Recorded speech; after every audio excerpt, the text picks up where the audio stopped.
teams from the various centers of Highfield School will showcase their prowess in constructing reasoning and validating arguments. To our courageous and intellectual participating teams, honorable judges of this competition, students, parents, ladies and gentlemen, a pleasant afternoon to each and everyone. Welcome to the debate competition of the Kinderfield Highfield Final Championship 2024. It is such an honor to be witnessing the skills and potential of our students this afternoon. I am Miss Liza from Highfield School Chairman, and I will be the chairperson for today's debate competition. Today's competition lies in the expertise of our honorable judges, Ms. Ulima Octaviola and Mr. Raihan Sujatmoko. Please give them a round of applause. For our parents and spectators who would like to give a few reminders before the competition begins. Please switch your handphone into silent mode. Second, please keep your voice down and maintain the room's composure. Third, if you want to take pictures of your child, please do so in the space provided for the photo wall. Fourth, if you need to enter or leave the room, please wait until one group finishes talking. Fifth, you are not allowed to guide or help the debaters. And last, eating inside the room is prohibited. Here are the results of the raffle from the third PIC meeting. Team A will be the Highfield Dron-Sawit. Team B will be Highfield Chirebon. Team C will be Highfield Bugor. Team D will be Highfield Depok, and Team E will be Highfield Bakasi. The competition bracket will be done as seen on the screen.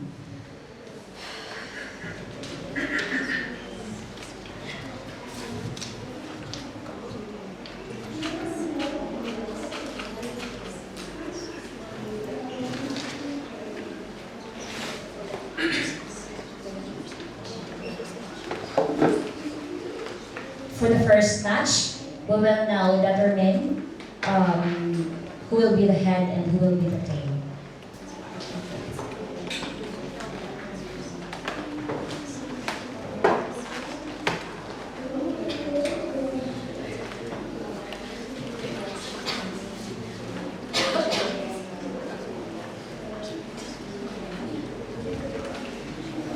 We would like to request the Team A and the Team B to please be in front. Because we will do your toss coin for who will be the government team and who will be the opposition team.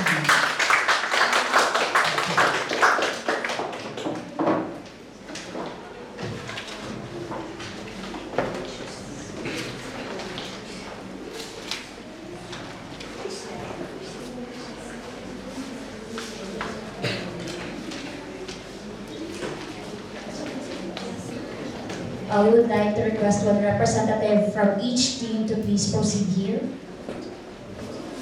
to choose your side of the coin. One representative.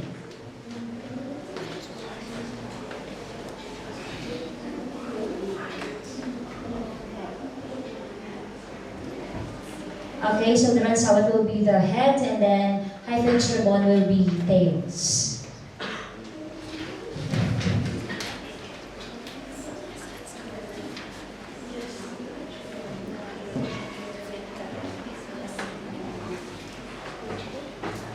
So we will now flip the coin and determine who will be the government and the opposition team.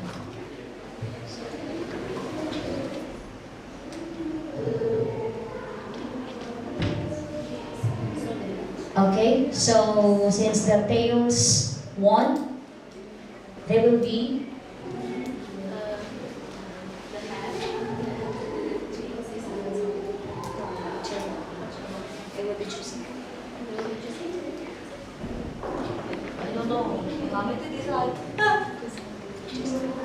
okay. So the team who won the flipping of the coin will get to choose on which side you will be talking about. But sorry, what's the motion? Yes. Motion later. Later. You choose whether it's government or opposition.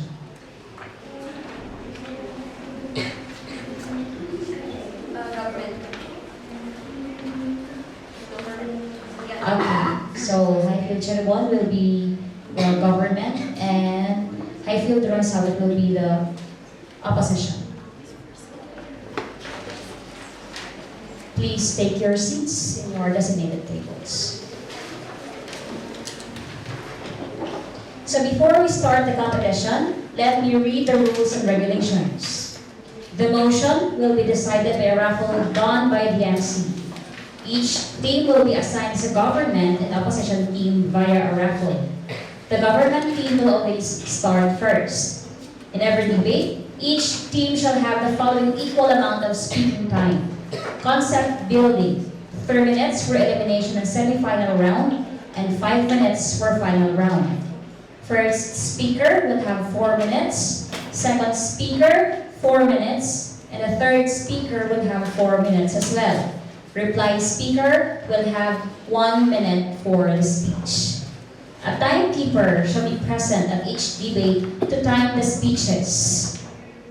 First ring of the bell means 1 minute warning and POI is allowed. 2 times the rings of bell means POI is closed. 3 times ring of a bell means time's up, and continuous ringing means the speaker should stop talking. When time is up, participants should stop talking. Any word said or uttered after the time is up will not be considered in the judging. Participants should always conduct themselves with dignity and be polite towards other participants and officials. Participants must not disrupt an opponent's speech with any interruptions or distractions, such as loud whispering, shuffling of shoes, rustling of papers, grimacing, affected laughter, and so on. The only tools allowed are stationaries and scripts, which may contain data about the motion. Gadgets or any other modern devices are not allowed. Any violations of this will result in direct disqualification. Any outside interference from the audience to inform the participants about the content of the decided theme will result in a direct disqualification.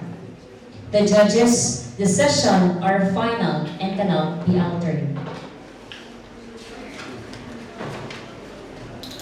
And so, let's begin the match between Team A from Highfield Ronsalit and Team B from Highfield Cheribon.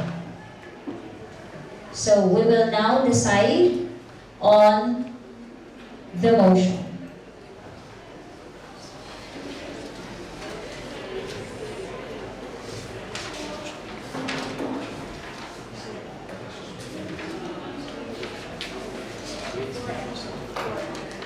The motion is number 4.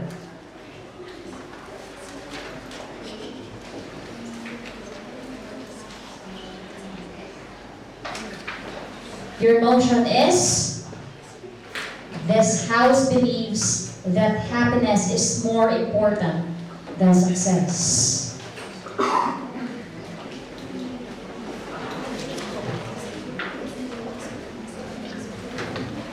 So each team will have 5 minutes for concept building. Okay? Your 5 minutes starts now. Sorry, it's 3 minutes.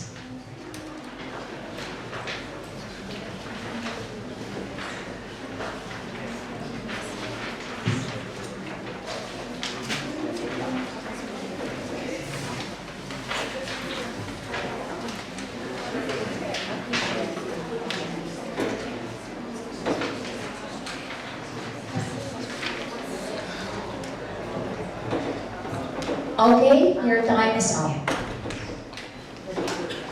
Okay, so without further ado, I would like to ask permission to start this competition.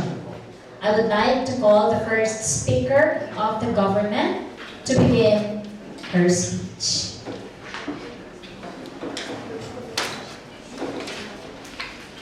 I would like to start my speech in 3, 2, 1. Good afternoon, ladies and gentlemen. I am Kalila as the first speaker from the government team. To open up my speech, I would like to point out the status quo for this motion. So the status quo for this motion is that most people are trying their hardest to reach successness, reach certain accomplishments in order to be success. However, we believe that happiness is instead more important than success. Now, I would like to define what we meant by happiness. Happiness is an enduring state of mind consisting the feeling of joy, contentment, and other positive emotions. While success is when you achieve certain accomplishments and certain aims that you want. So to define the whole motion, the feeling of joy, contentment, and positive emotion is more important than accomplishing the accomplishments that are set by the society. Now, we as the government team has two arguments to support what we believe in, which is the first one is social construction. The success is the result of social construction, which will later be discussed by me, and that success can affect the mental and well-being of an individual, which later will be discussed by my second speaker. So now I'll be discussing my argument in which success, as well as happiness, is based on social construction, as we as a human being need to have social interaction, and so the term success and happiness creates standards, especially nowadays in modern society. So this means that happiness and success, both of them are objective and unavoidable the standards are unavoidable in the modern society. However, this house would propose to make both happiness and success subjective, as individuals has the right to define what happiness and success is based on their own interpretation instead of based on the society standards. We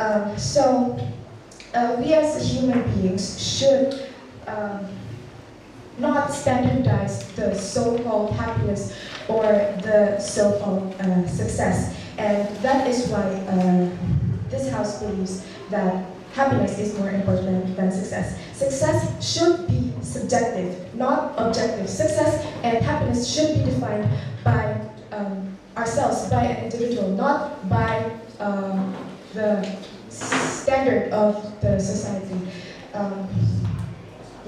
I think that's all for me. Thank you. All right, now I would like to invite the first speaker of the opposition team to deliver her opposition.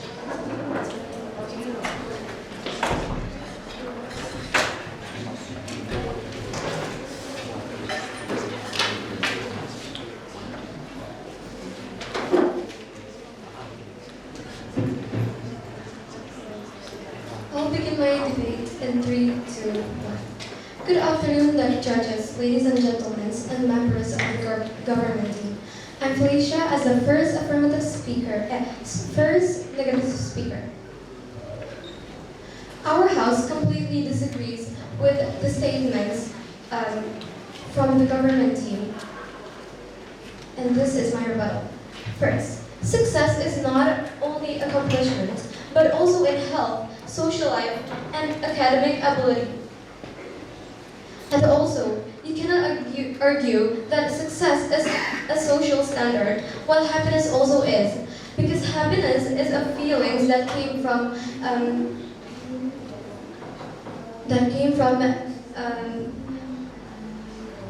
human, which are very different to other humans. I'll begin my first point, which is good grades make life easier. For example, if you get scholarship and maybe valedictorian, those will easily impact on easier higher positions at works, which also invites more benefits. For example, CEOs, they easily get their dream jobs, which is mostly measured from their success. Wouldn't you be happy if you live in maybe in a big house and then you can achieve everything you want and manage to pay your needs and wants? Other than that, success opens more opportunities such as other than jobs, you can get a better family and avoid poverty, for example, and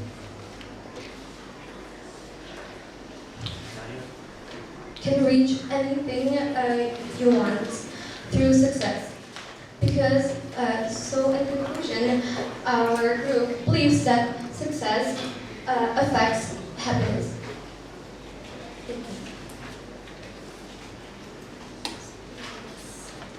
Okay. May we now call on the second speaker from the government team to deliver and begin his speech.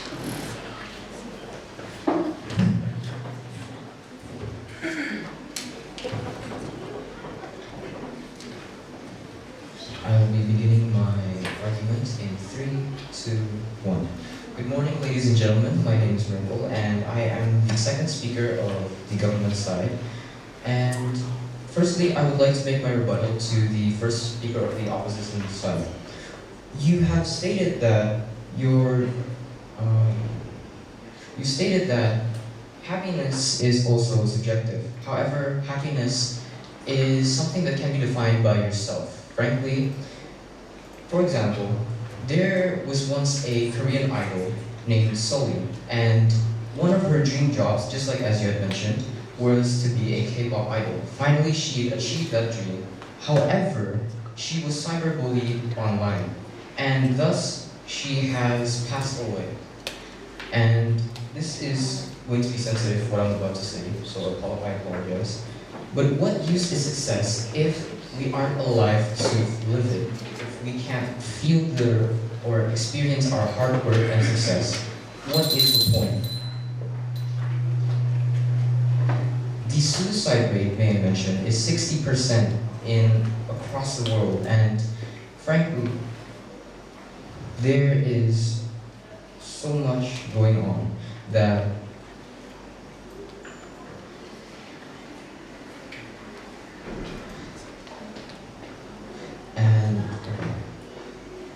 and you've also mentioned that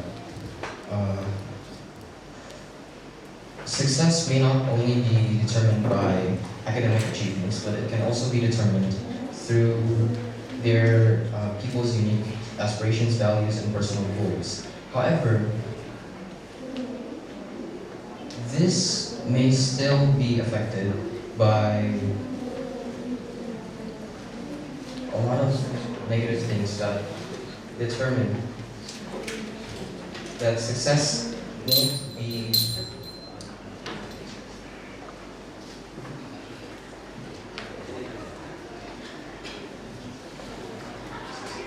success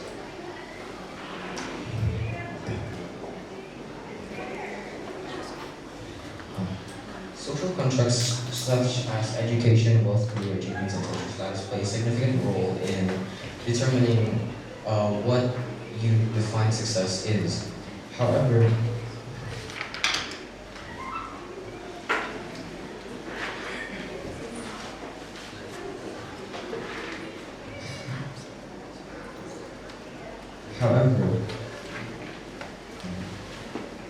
I'd like to retrace my previous saying. success is frankly useless if we aren't happy, as we may have our dream jobs, our dream cars, surrounded by many people. However, if we aren't happy, if we don't have this sense, because happiness is ultimately and subconsciously a goal in every decision we make. We prioritize our happiness over everything else, and if we aren't happy, then success is unimportant. That's all from me. Thank you.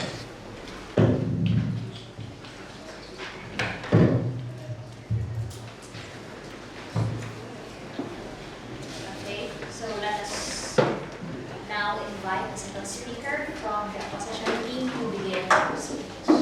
Hello, I am the second speaker for the opposition team.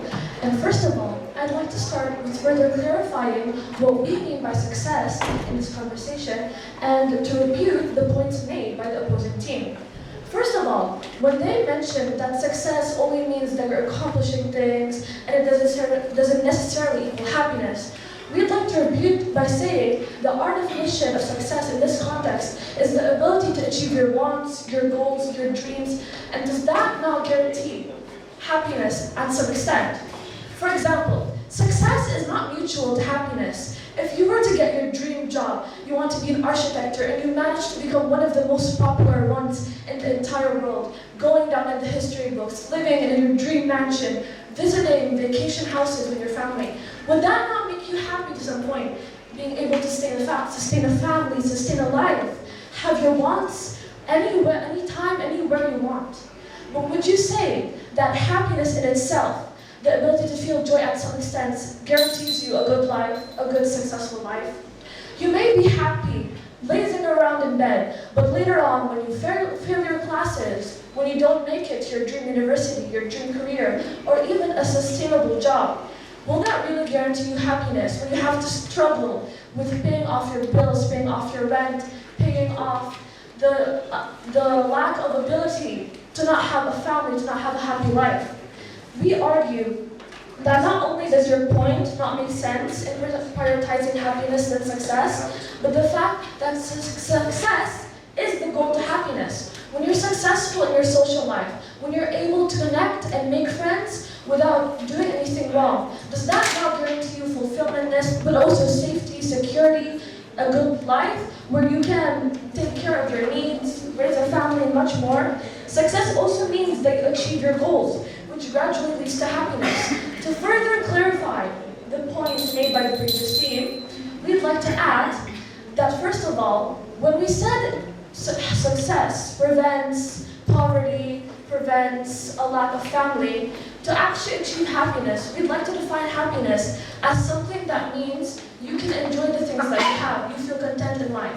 How are you going to feel content if your lack of success causes you to not be able to have anything, to not have water to drink, a house to live in? Success is more important than happiness because it leads to happiness and it guarantees happiness. But happiness is not more important than success because although you may struggle with your grades in school, although you may have problems with your time management, your mentality, your social life, in the long run, there are many ways to improve the cons of being a successful person. You can deal with your mental health regarding grades, manage your time, get along with your family, while also being successful and in the long run, improving your happiness, your security in life, and your comfort with your family. Thank you.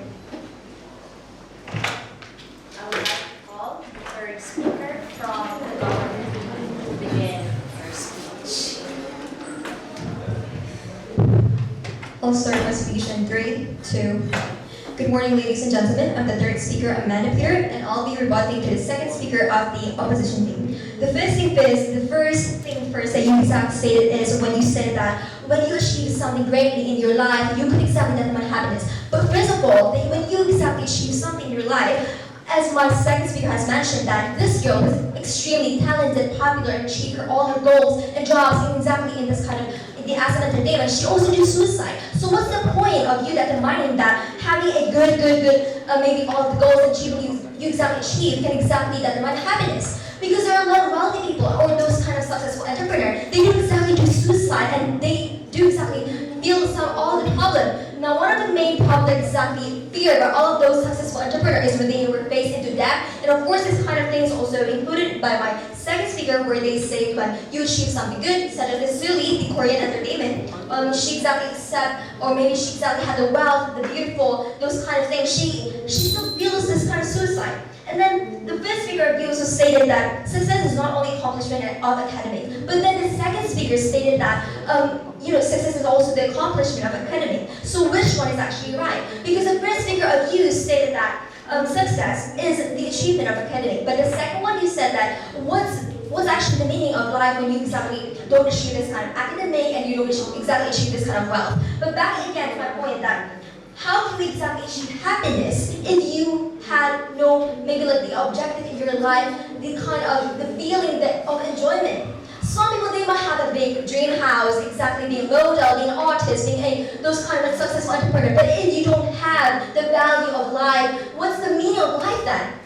Because you guys don't make sense at all. Because why? The best thing first is when you stated that you could exactly then when happy life when you accomplish every single thing, like such as academic achievement and those kind of things. But then the second speaker stated that when you achieve a lot of academic achievement or those kind of thing, you stated that you could exactly have the time, you could exactly feel the happiness. But back and again, that I totally disagree with you because why? The best thing is when you said that, it's actually what for you living in a good, wealthy house, being a businesswoman, being a successful entrepreneur, but then you end up suicide, exactly mental health issue. Now let's put more on how the mental health well-being instead of being successful. Because you focus a lot on the successful, but you don't focus a lot on how the happiness exactly can be done. And then I would also like to state that social constructions such as education, wealth, and career achievement and social status cannot determine happiness. Because why? This kind of thing is literally just a word. The happy life exactly that you exactly feel in this world. But what is actually the meaning of happiness? If you keep saying that having a lot of achievement, having a lot of wealth, and having a lot of money, you're being rich, it doesn't mean that you could exactly state it that you will feel happiness. And then also it's also stated by my second speaker that additionally, societal expectation and norms can influence the goals of individual. So when you are saying that being wealthy, being popular, and those kind of things could exactly be making you happy, back again that actually this kind of thing is not really, really good because why? This kind of thing, they bring the aspiration, values, and personal goals to the people. Not just that, but people who exactly feel the kind of wealth and those kind of things, as I said before, they cannot determine happiness. And at one point, maybe, as my second speaker also stated, that there's 60% of people exactly dying, although they were having the wealth life like Sully did. She is very talented, very experienced, and those kind of things. She's wealthy. She would buy every single day, like branded bags. She would exactly buy a big house, dream house. But can she determine happiness? Now, my question is it a personal fulfillment a key component of happiness? And can this not be achieved through meaningful relationship experience and personal growth, rather than traditional market of success? Because you keep staying on having a big house, money, and those kind of things, but you cannot say what is exactly the meaning of happiness. Because happiness cannot determine this kind of thing. Thank you, ladies and gentlemen. Let us now call the first speaker from the opposition to begin her speech.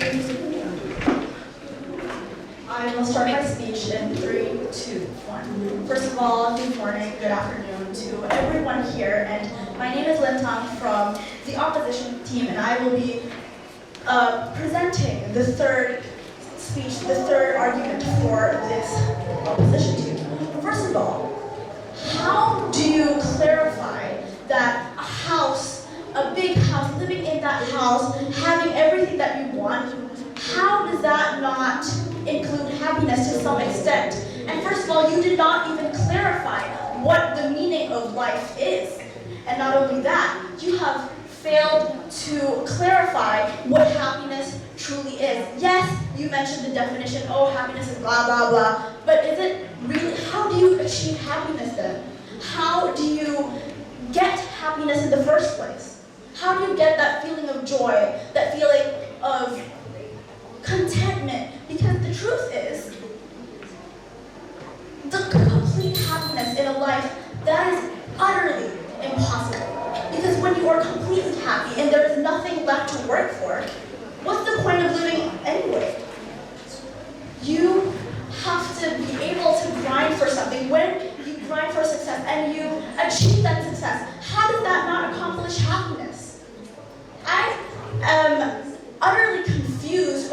how being able to accomplish your dreams and accomplish the contentment, how does that not include happiness? Because the truth is, success is why you're happy in the first place, because you stated that success is the accomplishments and the way you reach a goal. But that's exactly what happiness is. Being able to fulfill your wants, being able to realize that what you've worked for is here and you can enjoy it.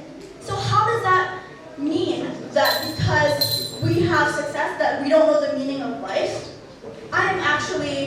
I need clarification for that. So I'm just confused. If, let's say, you're completely happy, but you have no success, how is that possible? Do you not worry about how you're going to eat tomorrow? Do you not worry about how you're going to make it out in the next month, the next year? Because the truth is, without success, happiness is not possible. And furthermore, I and my opposition team, we strongly believe that success is the key to happiness, and that success is more important than happiness. Thank you.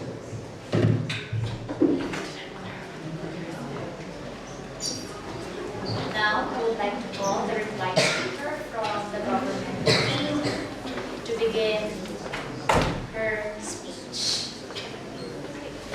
We have 1 minute.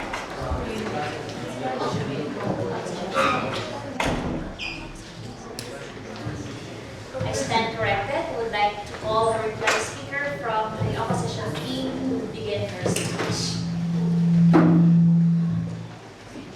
Good afternoon, everyone. I am the reply speaker from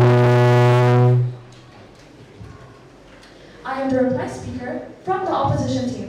First of all, I would like to clarify multiple things that the other team addressed and close an answer to that case. You guys repeatedly mentioned the case with an idol who had everything in her career but still committed suicide. I would like to argue that how does that correlate that her success made her unhappy? If anything, how can you prove that she was not happy, excited, amazed, that she was an idol who had fans, who had a career, money, that had her dream job? How can you correlate that that made her unhappy, that that led to her suicide? If anything, it was external forces, the fans, the negative comments that caused that, and you have no correlation to prove otherwise, nor have you provided any evidence. How can you not give an example that if it were a lazy person who did nothing at their whole day, and their family started making negative comments about them and they committed suicide, how can you not argue that the lack of success was also the case? Now I would like to call the speaker from the affirmative team to begin her speech. You have 1 minute.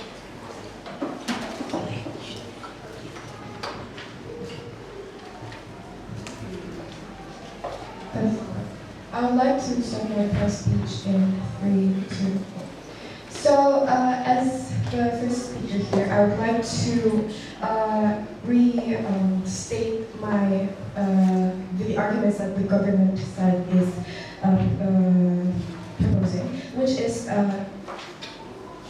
success and happiness is based on social construction, and that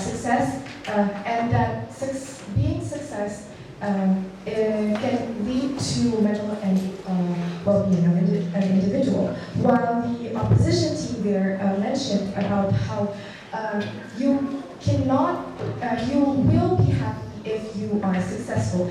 Now, I found a clash between both of us in which we, as the government team, believes that success and happiness should be subjective, should be based on an individual's perception and perception, while the opposition team there believes that the happiness is objective. So I hope you stand by me, and as we believe that happiness is more important than success. All right, let's give a round of applause for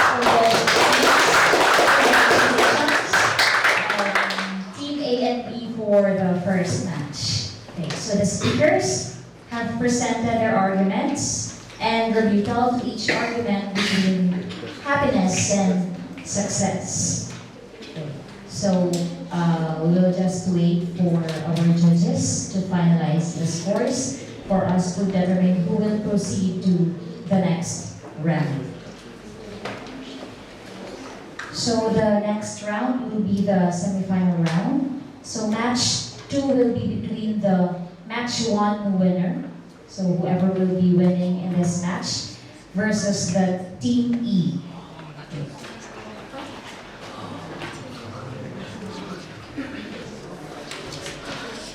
Team E is from Highfield, Bakas.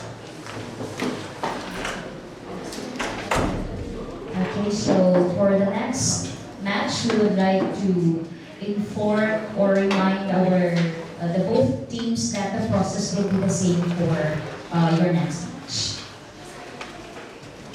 Okay, since we are running over time, I won't give verbal notification, but I will announce the winner. Basically, the winner, I give the winning to the opposite side of the house.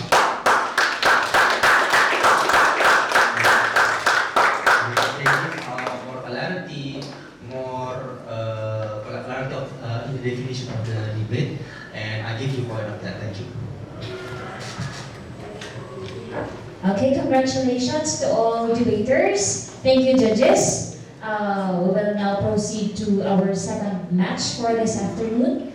May we request the Team Duransawit to please stand there again, because we'll be flipping the coin again.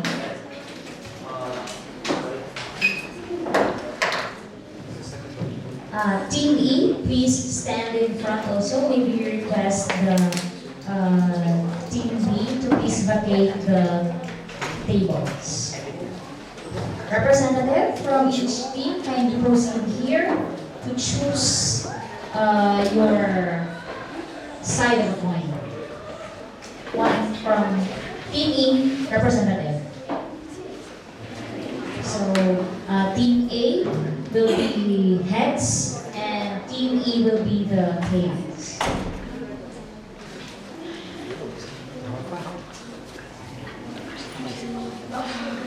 Alright, so our Team A will have the chance to decide which side will they choose. Is it government or opposition? Okay, so Team A will be the government team and Team E will be the opposition team. Kindly occupy your areas. And now let us determine the motion for this match.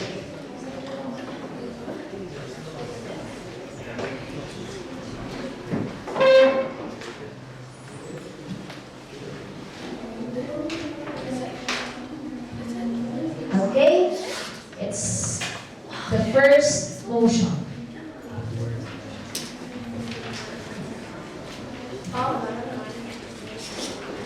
Motion 1 states that this House believes that students will be required to wear school uniforms. As a description of this motion, school uniforms are a key way of developing a sense of togetherness among students. But the topic is still one of the most widely debated outside of schools. Okay, each team you have 3 minutes for concept building. Your 3 minutes starts now.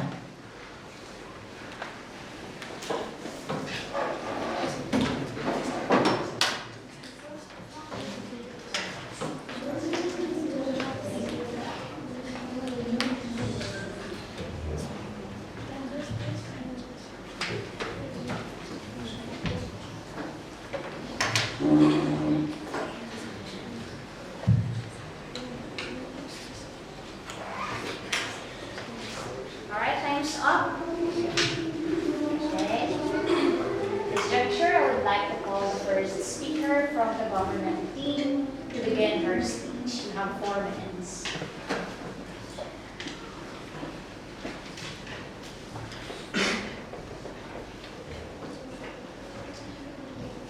I'll start my debate in 3, 2, 1. Good morning, everyone. and the judges, members of the opposition team. I'm Felicia as the first affirmative speaker. This House believes that students will be required to wear school uniforms. So, such uniform that represents the school regulates students' appearance while having multiple benefits on students' performance. First of all, school uniforms improves punctuality and students' behavior. Wearing uniform enhances school pride, unity, and equality, and community spirit, which can boost interest in education. It also decreases self-esteem, jealousy, and even bullying. This is because school uniforms, this is because personal outfits reflect social class. From this social class, this can lead to another problems, which may be students get embarrassed, or which can also lead to mental health, such as depression. Furthermore, school uniforms also keeps students safety, because not all students are mature enough to choose the right outfits. For example, girls may choose skirts that are too short, or maybe tops that are inappropriate to be worn to school. And this problem could even lead to another problem, which are sexual harassment, or maybe even robbery if our outfits are way too fancy. And even for maybe some of us are also underdressed. For example, we wear t-shirts to school. That could make us get bullied, which, as I said before, can lead to more various negative impacts, such as mental health, including the fear of missing out. Because when you don't wear the same styles as what your other friend does in your school, you will feel left out, especially if you cannot afford your outfits. Then how do you feel? Thank you. Now, I would like to invite the first speaker from the opposition team to deliver his speech. You have 4 minutes. I'll start my debate in 3, 2, 1. Good afternoon, our honorable chairmen, respectable opponents, and our lovely audience. We're the con team on today's topic, which is, as you should know, students should wear uniforms in schools, in which our team fully disagrees on. Now, before I start, I'd like to introduce the team first.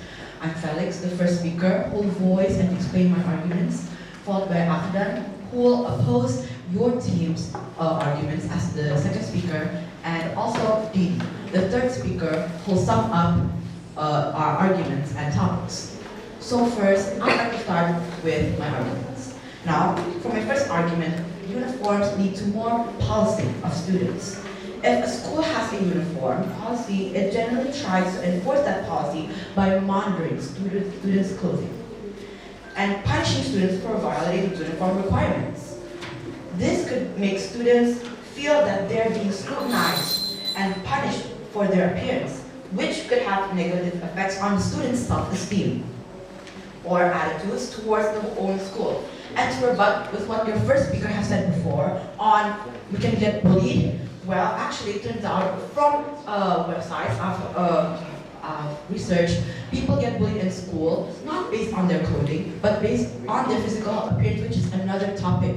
Mostly, statistically, people get bullied in school mostly by 61%, other than other things. Physical appearance, not uniforms. Now, and also, students could be sent home for uniform violations. They'll miss their valuable learning time. And as evidence, a case study of the Florida State of Education department have interviewed most students, and most students there feel like uniform could lower self-esteem statistically also 71%. And also, speaking of the state of Florida, America is a country that mostly doesn't allow and doesn't think that uniforms should be mandatory.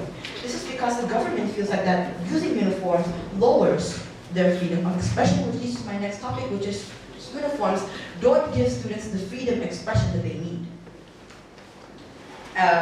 With uniforms, students cannot express themselves the way they want to be. They want to show their fashion, express themselves, and be free by how they dress. In the world, 70% of students dislike their own uniforms. And they think it's over-disciplining and over-controlling them with these uniforms, and they really need to eliminate this part in our school education system. Let me ask you guys a question. Is really eliminating our students of freedom of expression really worth it to keep this some sort of unity that nobody really agrees on? I don't think so.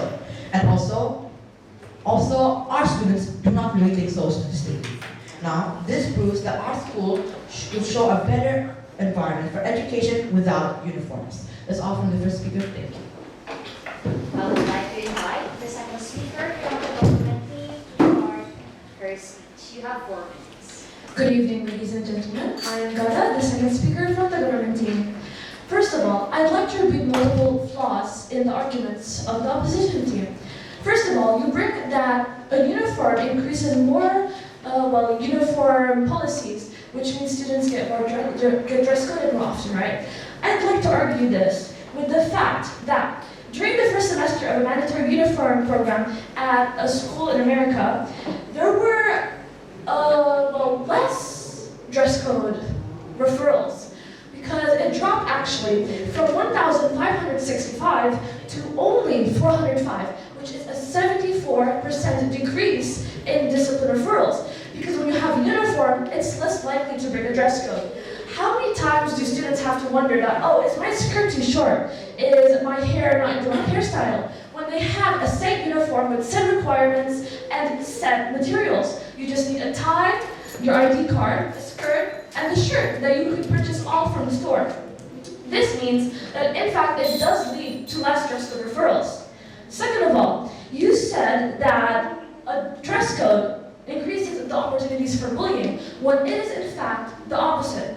First of all, when you have a free outfit, many people can have many different opportunities to dress up in certain ways, and that in fact increases bullying. Because how likely is it for you to bully a classmate who's wearing the same outfit as you, compared to somebody in, let's say, a fashion style that you might not find appealing?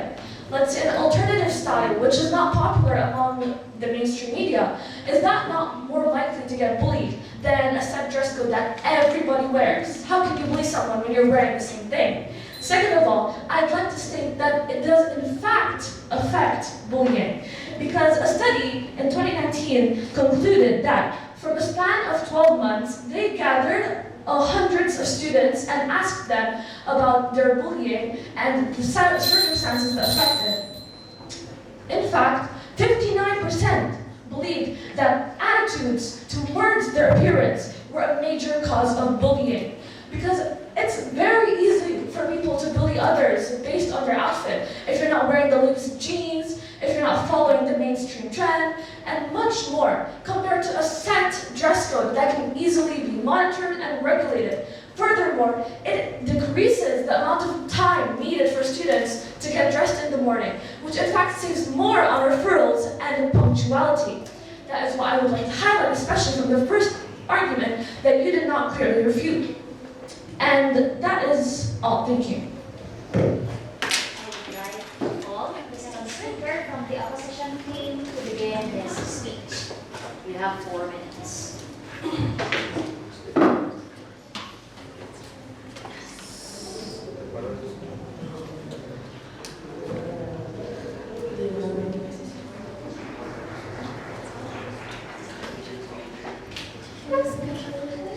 I will start my speech. 3, 2, 1. I'm Adam, the second speaker here. That's for the game. And here's my rebuttal. So first, he mentioned about how the set uniforms basically allow students to basically do the same thing, which basically means that they do not feel obligated that, oh, what should I do with my hair? Oh, what should I do with my shoe, my pants, my clothes? Well, however, some students actually feel obligated to actually use some regulation. They feel that they were suppressed, they were restrained to do this, even though they did not want to. Allowing students to actually show that the self-expression actually allows them to be more confident, be more open that, yeah, I like this, I will do this. Like, I want to follow you.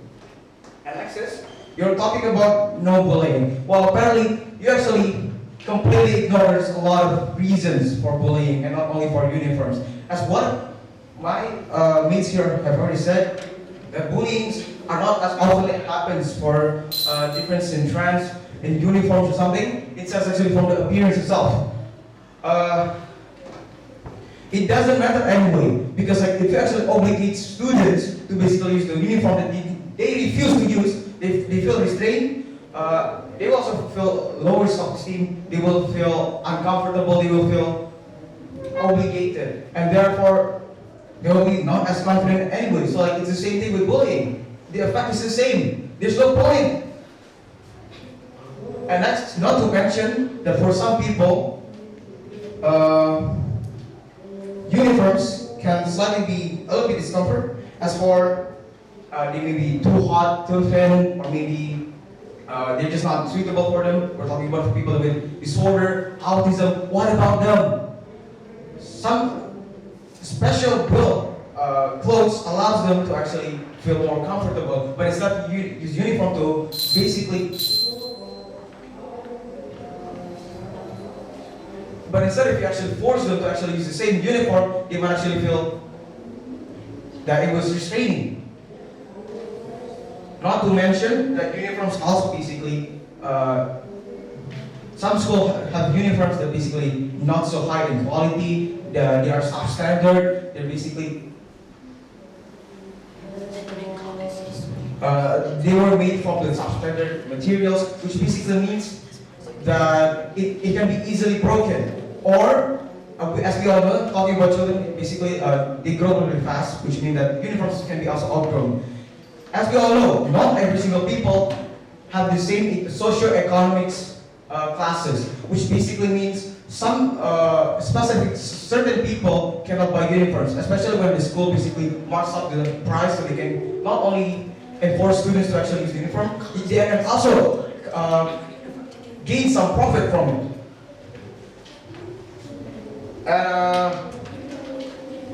Students can choose whatever they want to wear based on the climate anyway. We're talking about like, maybe not in Indonesia, but however we're talking about other countries that have 4 seasons, that has 3 big seasons. What about that? What about winter? They didn't basically change the uniforms anyway. They still force them to use the same uniforms every single day, every single time, every single month, every single year, and eventually they will get tired of it. But instead, if we allow students to actually use multiple different uniforms, not only they will feel comfortable to using it, they also feel more confident, they will feel less obligated, and also, again, uniforms also showing the higher self-esteem. It shows that how you can express yourself. Alright, I would like to call the third speaker from the government team to begin her speech. You have 4 minutes. I will begin my speech in 3, 2, 1. First of all, good afternoon to the judges, the opposing team, and everyone watching here. My name is Linda from the government team, and I would like to say that you did not clarify what other factors of bullying is, because no matter what, using uniform will decrease the chances of bullying, because there's actually no way to confirm and to make sure that bullying is 100% evicted, because by at least including uniforms, you will decrease the chances of bullying. And second of all, style over safety, that's pretty questionable. Because why would you rather let students express themselves and make sure that they have individuality instead of trying to protect them from, like what my previous speaker said, robbery, sexual harassment. Do you care more about self-expression more than that? Because actually, by not including uniforms, there's a chance that students might feel fear, oh, is anyone watching me? Is my outfits too controversial? There is a higher chance of bullying by even that alone. Because what if someone, let's say, uses really short pants or short skirts, and then people are not always as accepting as you are, and they might judge the way that you look, again, because of their social class, or even just because what you wear is more controversial. And not only that, rules. Why would you why would you rather break the violations just so you can express yourself? And first of all, it's not the only form of self-expression. There are so many other forms of expression. The way you talk, the way you do your hair, the way your lunch bag or your shoes look. There's so much more of forms of self-expression, and uniforms are not the only form of self-expression. So I'd like to say that it is invalid for you to say that just because uniforms are required, that it stops students from expressing themselves. That's all I'd like to say. Thank you. I would like to call the third speaker from the opposition team to begin their speech. We have 4 minutes. I will start my speech in 3, 2, 1. So, your first speaker has said that why would you want to break violations of school uniforms? We have never said to break violations. We just want students to express themselves freely.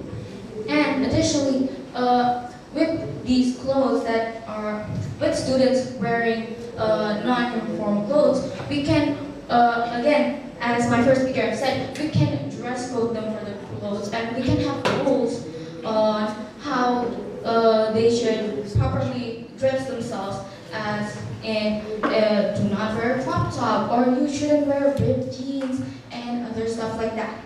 Now, as my first speaker said, these enforced uniform policy makes students feel scrutinized. Being nitpicked by the way that you're dressed by the school, this will impact their self-esteem negatively. This makes them, and if they have lower self-esteem, they may even decrease in their academic performance and become discontent with school. Not only that, as I've said before, lack of freedom of expression for students. Uniforms limit student ability to express themselves, to express their identity, their style, and even their cultural background. And again, with lower, because because school uniform decreases, as I've said, decreases self-esteem. They may even perceive themselves as less weak because they're wearing the same thing as all of the other speakers. And also, as my second speaker said, since uniforms can outgrow, you would have to buy them again and again. You may even have to buy them every single year, which can cost a lot of money and waste your money. And not everyone, as you said, not everyone has the same socioeconomic background. How should students buy these uniforms again and again with the same patterns and all of that? And that is all from my speech. Thank you. Okay. Now I would like to call the reply speaker from the opposition team to begin the speech. You have 1 minute. I'll reply in 3, 2, 1. As the reply speaker, how could you allow a form of attire that grabs and takes our students' freedom of expression away? How would you even allow our students to agree on unity that they never agreed on in the first place? And also, as the first speaker has said about freedom of expression, how it could how students could grab students' freedom of expression. And also, what the second speaker said, on how it can outgrow and change within the climates. For example, in a northern place, we could have uniforms, but it's cold outside and school doesn't allow coats. How does that work? And therefore, our house fully believes that we think that uniforms shouldn't be allowed to school. Thank you. I would like to call the reply speaker from the government team to begin her speech. You have 1 minute. As a reply speaker, I would first like to state that yes, we will allow uniforms because they are more beneficial in a learning environment. First of all, regarding the fact that there is winter and summer, most schools have different uniforms for each season. Take, for example, Japan, a winter and summer uniform. Second of all, you did not clarify that uniforms are not designed for the environment they live in. If it's hot, then the material will be thin and it will be comfy for the school environment. Third of all, you overestimate how long it takes for a uniform to get torn and ripped and worn down before you get enough money to buy a new one. To clarify, I've had this uniform for 3 years and it's still, well, perfectly fitting and perfectly neat. Third of all, we would like to further state that a shirt uniform is less likely to get bullied than multiple opportunities of clothing. Somebody who hates pants can easily criticize someone who hates skirts, but if they're all wearing the same thing, how are you going to criticize it? Besides a little wear and tear and maybe some color spread around the paint. So it is more safer, more efficient than All right, the speakers have presented their arguments and rebuttal to each argument about requiring the school uniform among students. Okay, so now we just wait for our judges to finalize the scores for this first match on the semifinal round. Okay, while waiting for the judges' scores, we would like to request that Team B and Team C to prepare. You are next. All right, our result is out. To our judges, please give your verbal adjudication. Okay, thank you for the government inside the house. This is actually a close call. Close debate with a close margin actually, and we give the winning side of the house for the government side of the house. And if there is something you have in mind, whether you win or you lose, you can catch me up at this debate. All right, congratulations, Team Duransal. Okay, so I would like to request all our participants to vacate the tables for our next match.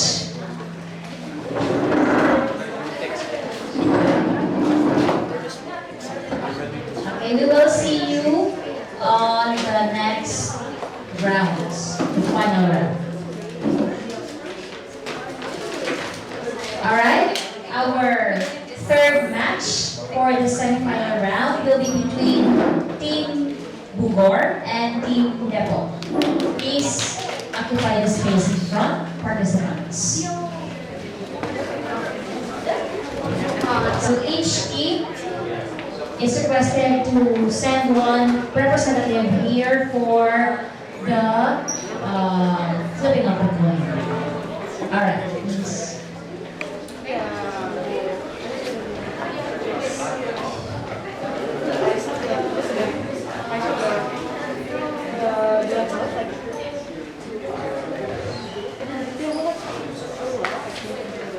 Okay, let's flip the coin.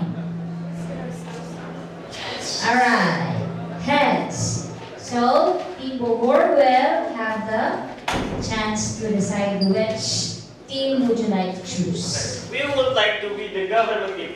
Okay, Team Bogor will be the government team and Team Depok will be the opposition team. Please occupy your specific areas.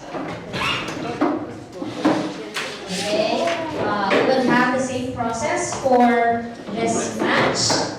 We will now determine our motion for this match.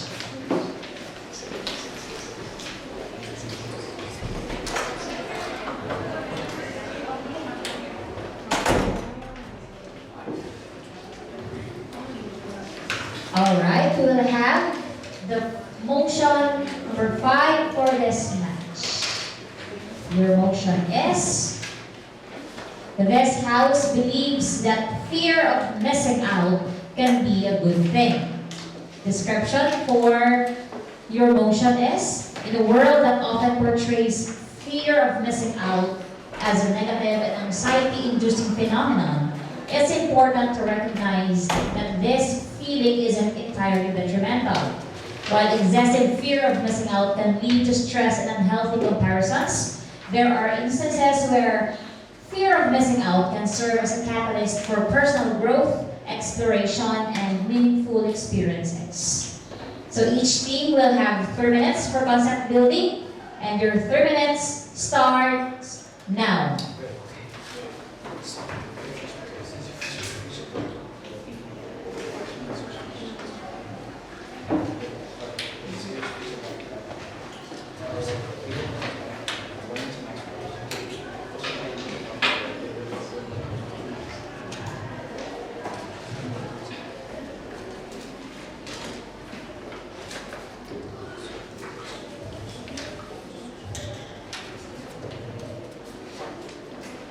Alright, time is up.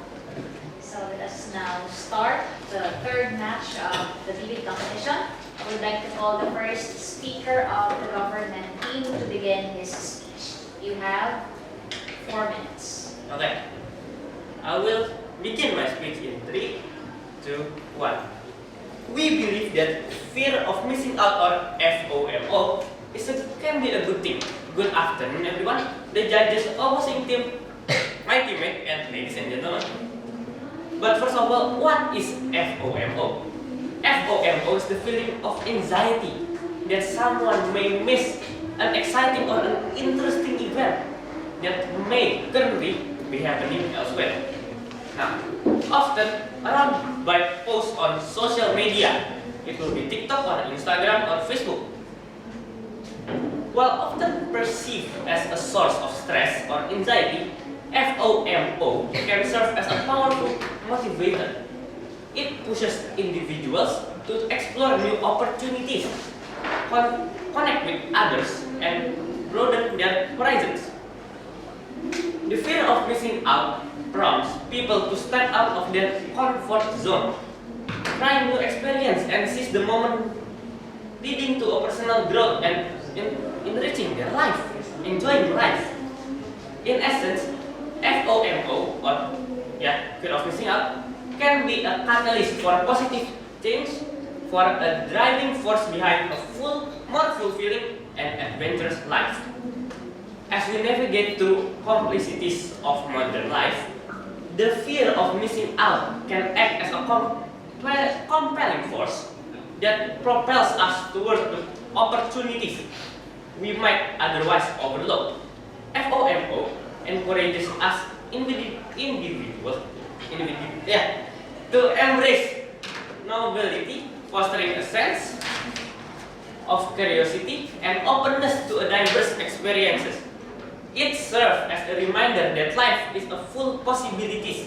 Everything can happen in any time, waiting to be explored and embraced. Consider the scenario where an individual driven by FOMO decides to attend a social event or join a group activity. In doing so, they expose themselves to new perspectives, forge connections, and potentially discover interests that they never knew they ever had. This process of stepping out one of their comfort zone is a cornerstone of personal development, fostering adaptability and resilience. Moreover, the fear of missing out can be a social catalyst, bringing people together, creating a sense of community. The shared experiences that arise from individuals overcome their FOMO collectively contribute to tapestry of shared memories and mutual growth. While fear of missing out may carry some negative connections, it is essential to recognize its potential as a positive force for personal and society development. By embracing the fear of missing out, individuals can embark on a journey of self-discovery, enrichment, and a life that is vibrant or full of diverse experiences. The fear of missing out might push students to explore different academic subjects, hobbies, or career paths, leading to a more well-rounded education and personal growth. Indeed, the fear of missing out can be particularly beneficial in context of education and personal growth. The fear of missing out decides to explore different academic subjects, hobbies, or career paths beyond their initial comfort zone. This inclusion of diversity, one's experiences, can lead to a more well-rounded education. Oh, that's all. Thank you. Alright, now I would like to invite the first speaker from the opposition team to begin his speech. You have 4 minutes. Professor Ryan's speech in 3, 2, 1. Good morning, ladies and gentlemen. Welcome to this side of the house. On this lovely evening, I would like to explain to you on why this house strongly believes that FOMO is not a good thing. Firstly, you have stated that FOMO connects the person who has FOMO, of course, with others. Does that mean that the person with FOMO has good social skills? Does it mean they have the capabilities to interact with other people? That's something that you have not stated or even clarified yet. If you do, please give informational data. Secondly, you said openness. FOMO may lead this person to lead maybe trendy or very popular friend groups. Well, what about if these friend groups are very toxic, negative? Maybe they do things outside of this offense anybody. Drugs, alcohol, smoking, burglary, etc. I would like also to ask, you stated that FOMO pushes people to do things that new things. What if these new things may be dangerous to do? Let's say they try to ride for example, they try to ride a bicycle without holding their hands on the wheel. Does that mean does that make harm for them? Or is that a positive experience? Lastly, I want to add why we should have FOMO, which is overcommitment. FOMO will result in overcommitment to social or maybe professional obligations, potentially leading them to burnout or even mental fatigue.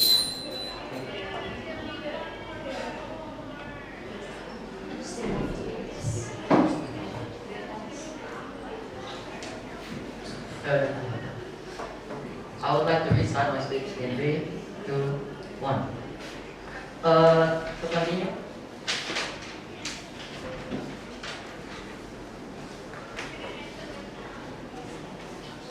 FOMO also leads to impulsive decision making. A person with FOMO may want to join things that are trendy, new, popular, or even dangerous. These things may be very harmful for them. Let's say you try to take a new job. You want to be, let's say, a YouTuber, but you have no social skills, you're not entertaining, you're not funny, etc., etc.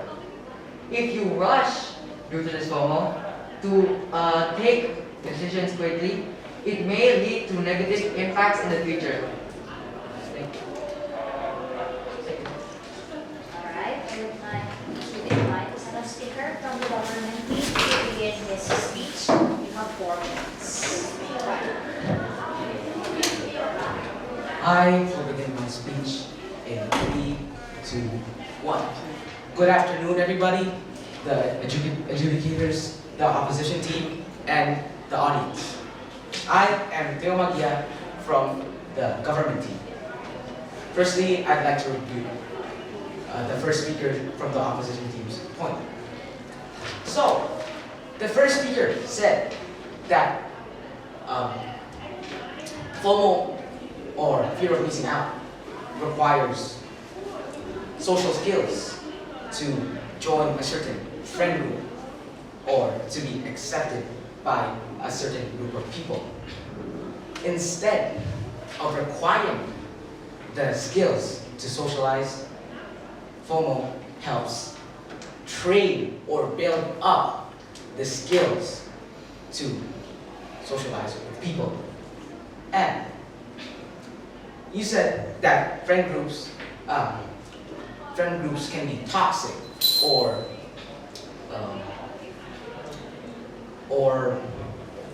dangerous to join.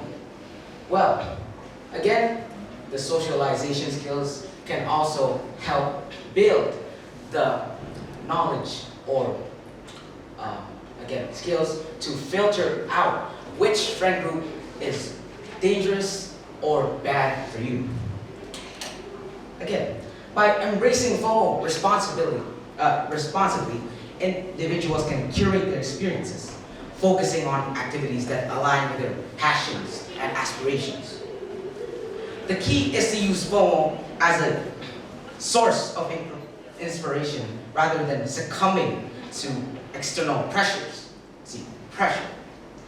When managed wisely, FOMO can lead to a life rich in diverse experiences and personal fulfillment. Moreover, the fear of missing out can be a natural part of the human experience, pushing individuals to seek connections, build relationships, and broaden their horizons. It's about finding a balance and understanding that not all experiences need to be pursued to avoid missing out. Responsible FOMO can be a positive catalyst for a more fulfilling and adventurous life. Furthermore, FOMO can propel students to engage in extracurricular activities, join clubs, or participate in community service, expanding their horizons beyond the academic realm. These experiences contribute to personal growth by instilling qualities such as leadership, teamwork, and empathy. In the context of career paths, FOMO might encourage students to explore internships, networking events, or informational interviews in diverse industries. This exposure can lead to the discovery of previously unknown passions or aptitudes, ultimately shaping a more nuanced and fulfilling career trajectory. Social connections play a crucial role in a student's overall well-being, and the fear of missing out can act as a catalyst for students to actively engage in social activities, thus fostering meaningful connections with their peers. The college experience, for example, is not solely about academic pursuits. It's also a time for personal development and building lasting relationships. Friends. Thank you. Please. Alright, I would like to call the second speaker of the opposition team to begin her speech. You have 4 minutes. I will begin my speech in 3, 2, 1. First of all, good morning everybody and good afternoon. Let me introduce myself. I am Grecia Aurelia and I am the second speaker of this house. Once again, I will strongly state that this house disagrees that FOMO can be a good thing. First of all, the other team has mentioned before that FOMO is the feeling of anxiety of missing out. This, let me state again on the word anxiety. Anxiety is rather a mental issue, and therefore, the fear of missing out can lead to mental issues, such as, first of all, anxiety, as you mentioned before. The people who experience FOMO will, of course, experience anxiety and want to be a part of society, even if they can be part of it, or even actually not. Also, going to FOMO, being FOMO, can actually lead to depression. How, you may ask? First of all, let's take the example of the new Blackpink concert happening in Indonesia. Many of the audience there are those who are FOMO, and the community of the Blackpink fans are not welcoming them. Therefore, instead of making new friends, and such you made before, that FOMO can increase your relationships and make connections, FOMO can instead ruin more of your mental issue because the community itself is not welcoming to you. Therefore, how are you supposed to make friends when the community itself is not even welcoming to you? Other than that, FOMO can actually cause stress and anxiety because they need to constantly be updated. This feeling of wanting to be the best, wanting to be the most known, can make themselves stressed and obviously burnt out because they will spend most time on the internet searching for the trends, searching for what is viral. Therefore, they will be more stressed and, of course, this will lead to digital addiction, which is the amount of time they spend in the digital world where they need to research more on the trends happening. This addiction can lead to something that is quite dangerous as they will start to slowly fade away from the real society, the real world, as now they are more focused on just the digital sources. Therefore, once again, I will state that instead of being a good thing and instead of increasing and expanding your relationships, FOMO can actually ruin your mental health.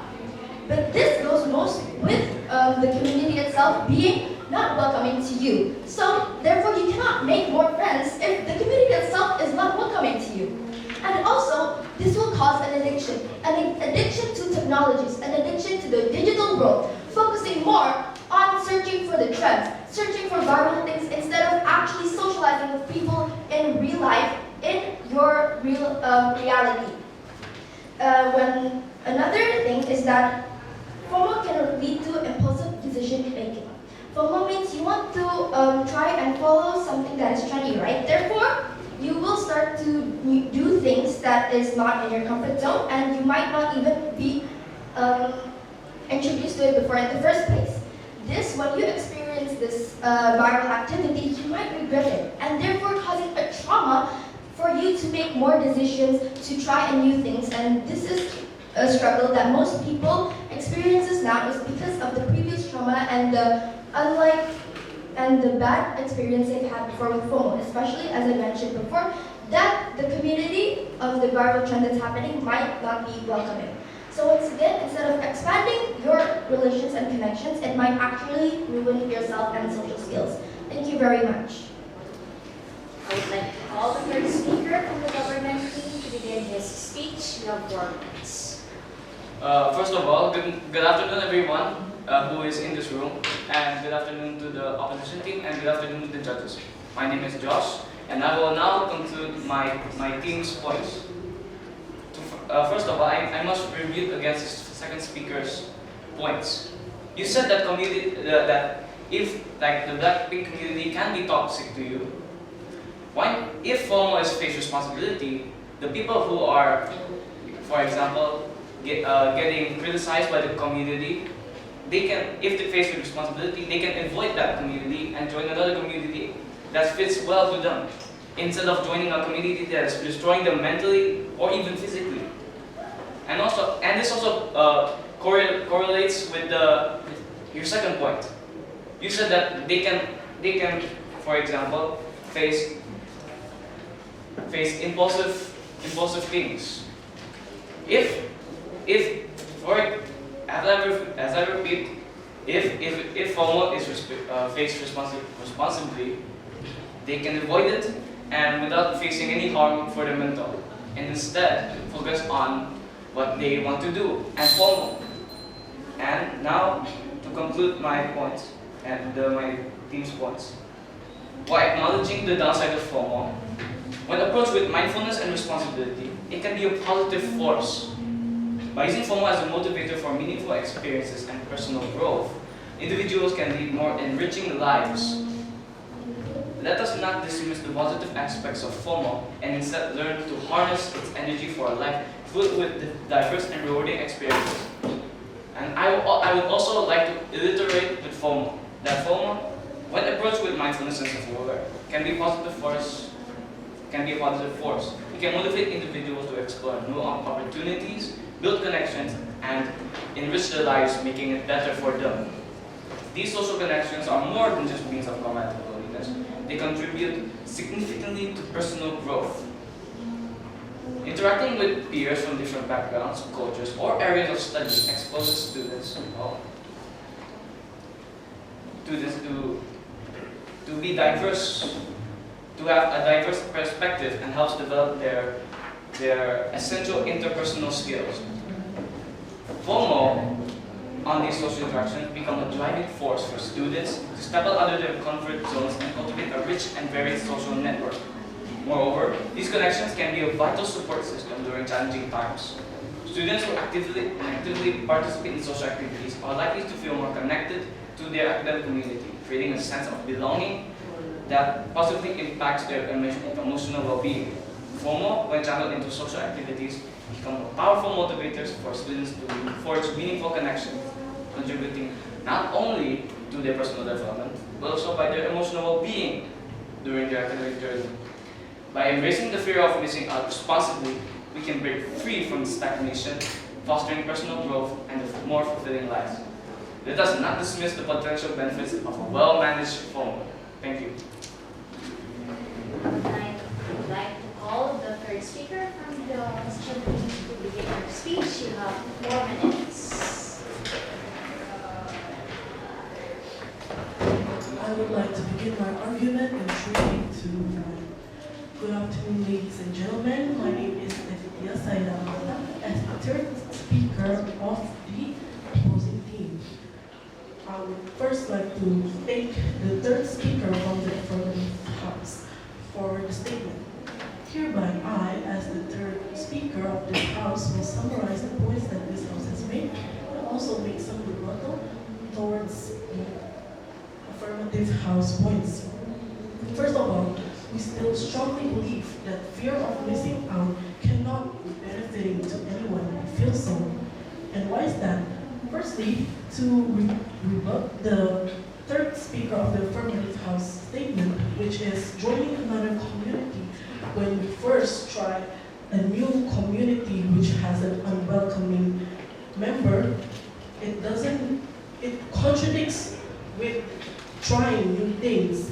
It doesn't mean that it's not trying new things like what you said before.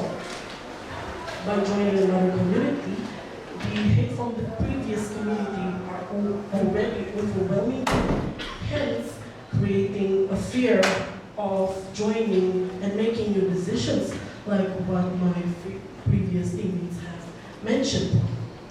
Also, the first speaker of this house said that negative friend circles and convincing to do crimes in the negative impacts of fear of missing out. Social skills, people who lack social skills cannot exactly make a decision on this negative friend circles due to their lack of understanding.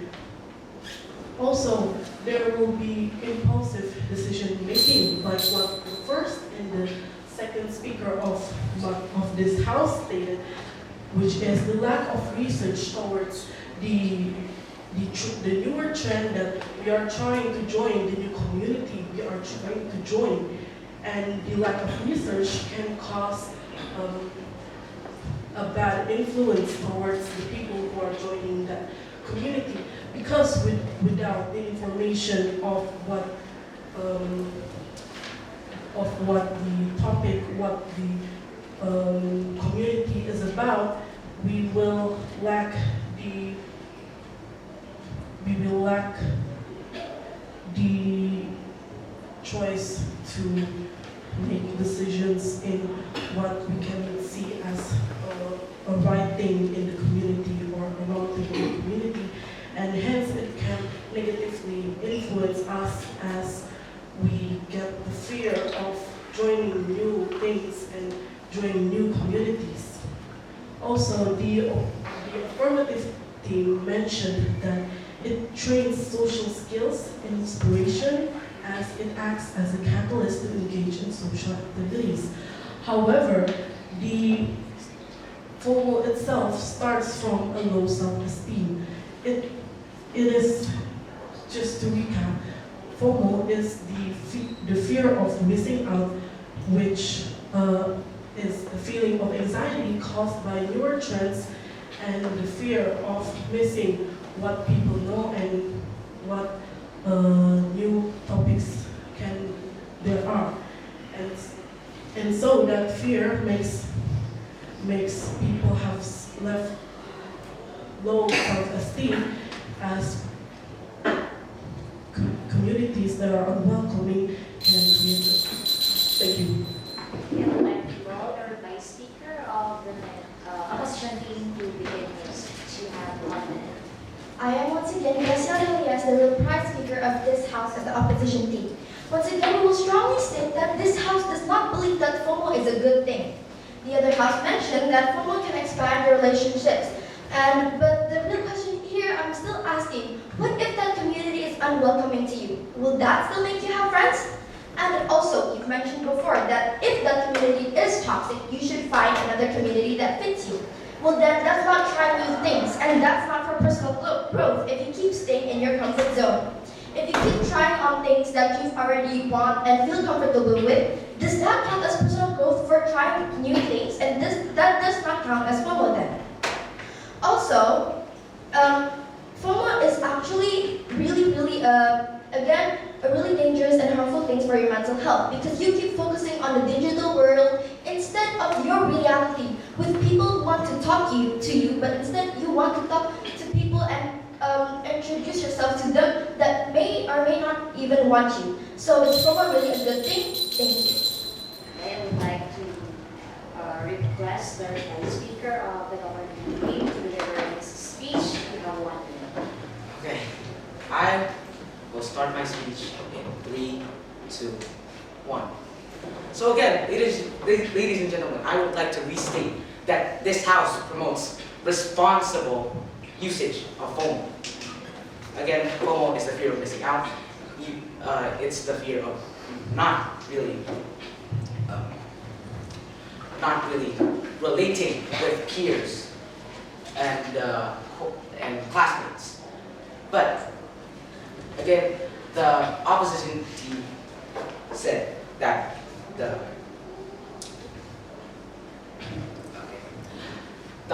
opposition team said that communities can be unwelcoming, and therefore you should not join them. Therefore, you should. So, I would like to proceed. This group promotes responsible options. Thank you for listening. Alright, the speakers have spoken and presented their arguments and rebuttal to each on whether or not the fear of missing out can be a good thing. And so now we will wait for the scores of the judges to determine who will proceed to the final round.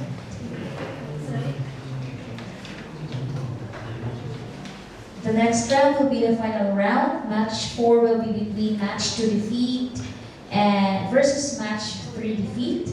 And the final round to determine who will be the first and the second winners will be the last match. Okay, our result is out. To the judges, please give your verbal adjudication. Okay, the adjudicator gave the winning to the opposition team. Alright. Congratulations, Team Depot. Okay. So I would like to request our the team opposition team to vacate the area. Okay. Government team, please occupy the front space. You will be in the 5th match with Team Bakasi. Would like to request Team Bakasi to be here for the 5th match. This is to determine who will be the 3rd place for the debate competition.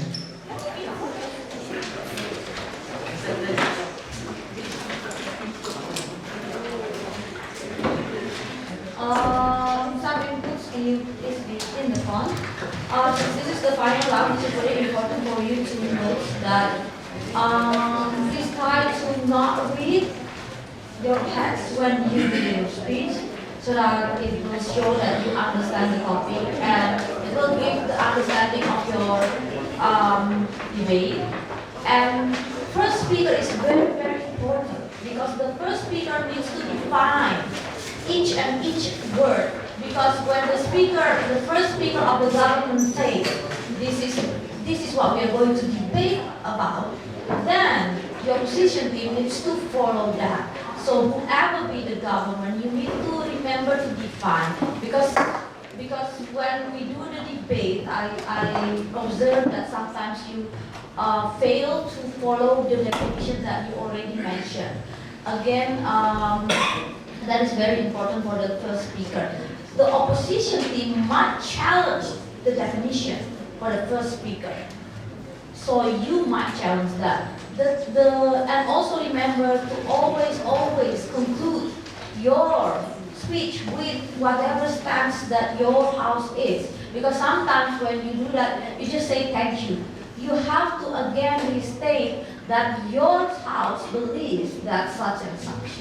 Because sometimes you just say thank you and that's you have to strongly add your speech in order to make sure that the judges convinced with your stance. Thank you very much, Ms. Lima, for the reminders. And now I would like to request one representative from each team to come here for the flipping of the coin. One. Here. Here. Okay, so who will be the heads and who will be the tails? Okay, heads will be for Team Bakasi and Team Bower will have the tails. Okay, we will now flip the coin. Tails. Okay, so Team Bower will have the chance to choose which team they will go to. We would like to be the government. Okay, Team Bower will be the government team and Team Bakasi will be the opposition team. Please occupy your respective areas. Okay, and so we will now determine the motion for this match.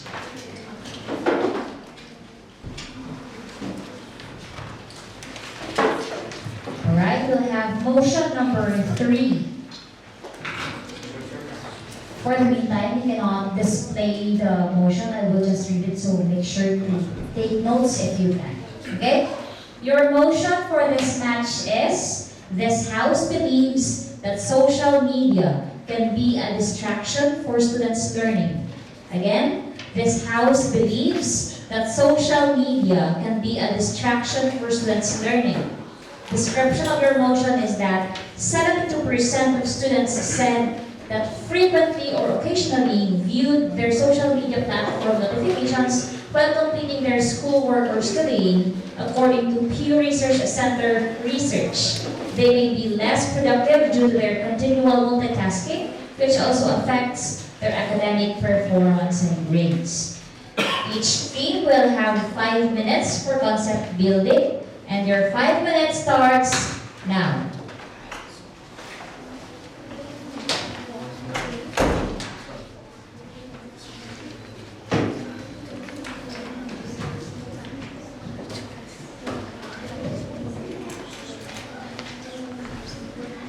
Alright, time's up. We would like to call the first speaker of the government team to begin his speech. You have 4 minutes. Okay. So I will begin my speech in 3, 2, 1. So we believe that social media is a big distraction for student learning. Good afternoon, everyone. The judges, opposing teams, my teammates, and ladies and gentlemen. First of all, I believe that in this room we all know what social media is, and I believe also we all use them. Now, as social media improve every year, from just photos, and now social media can post videos. So social media is a site for people to share their ideas or post funny or interesting videos. But sometimes those videos can distract students' learning. Now, social media decrease our attention span by 30% more. In 2000, Average human attention span is 12 seconds. Attention span is the time needed to focus on something. Now, in 2020, our attention span decreased to 8 seconds. That may be not a big number, but surprisingly, our attention span is lower than a goldfish. Just imagine, a human attention span can be lower than a single fish. That is very weird and strange. Now, secondly, social media, destroy or make our time management very bad. Just imagine, you have just come home from a day of work or a day of school, and you want to just browse on your phone, open social media, just to update what's happened to the world while you're gone. Well, surprisingly, that 10 minutes can improve to 30 minutes, and then it became hours. So, social media is a very addictive site or apps. It makes the user glued to their to the screen because of the unlimited time of reels, interesting reels, showing funny videos, dangerous videos, or action videos. That's why social media can be very addictive, making our time management very bad. It could also destroy our plan. For example, as I said before, we spend hours on social media, and just for example, the next hour I will to do my homework, but because I check on social media, I will be glued to it, and I will forget my homework. I just mindlessly scrolling every minute, seeing new videos that coming up on the phone. Now, social media can also social media is addictive, as I said before. Social media, it is a big space. People can post anything they want, especially in Instagram. They can comment anything.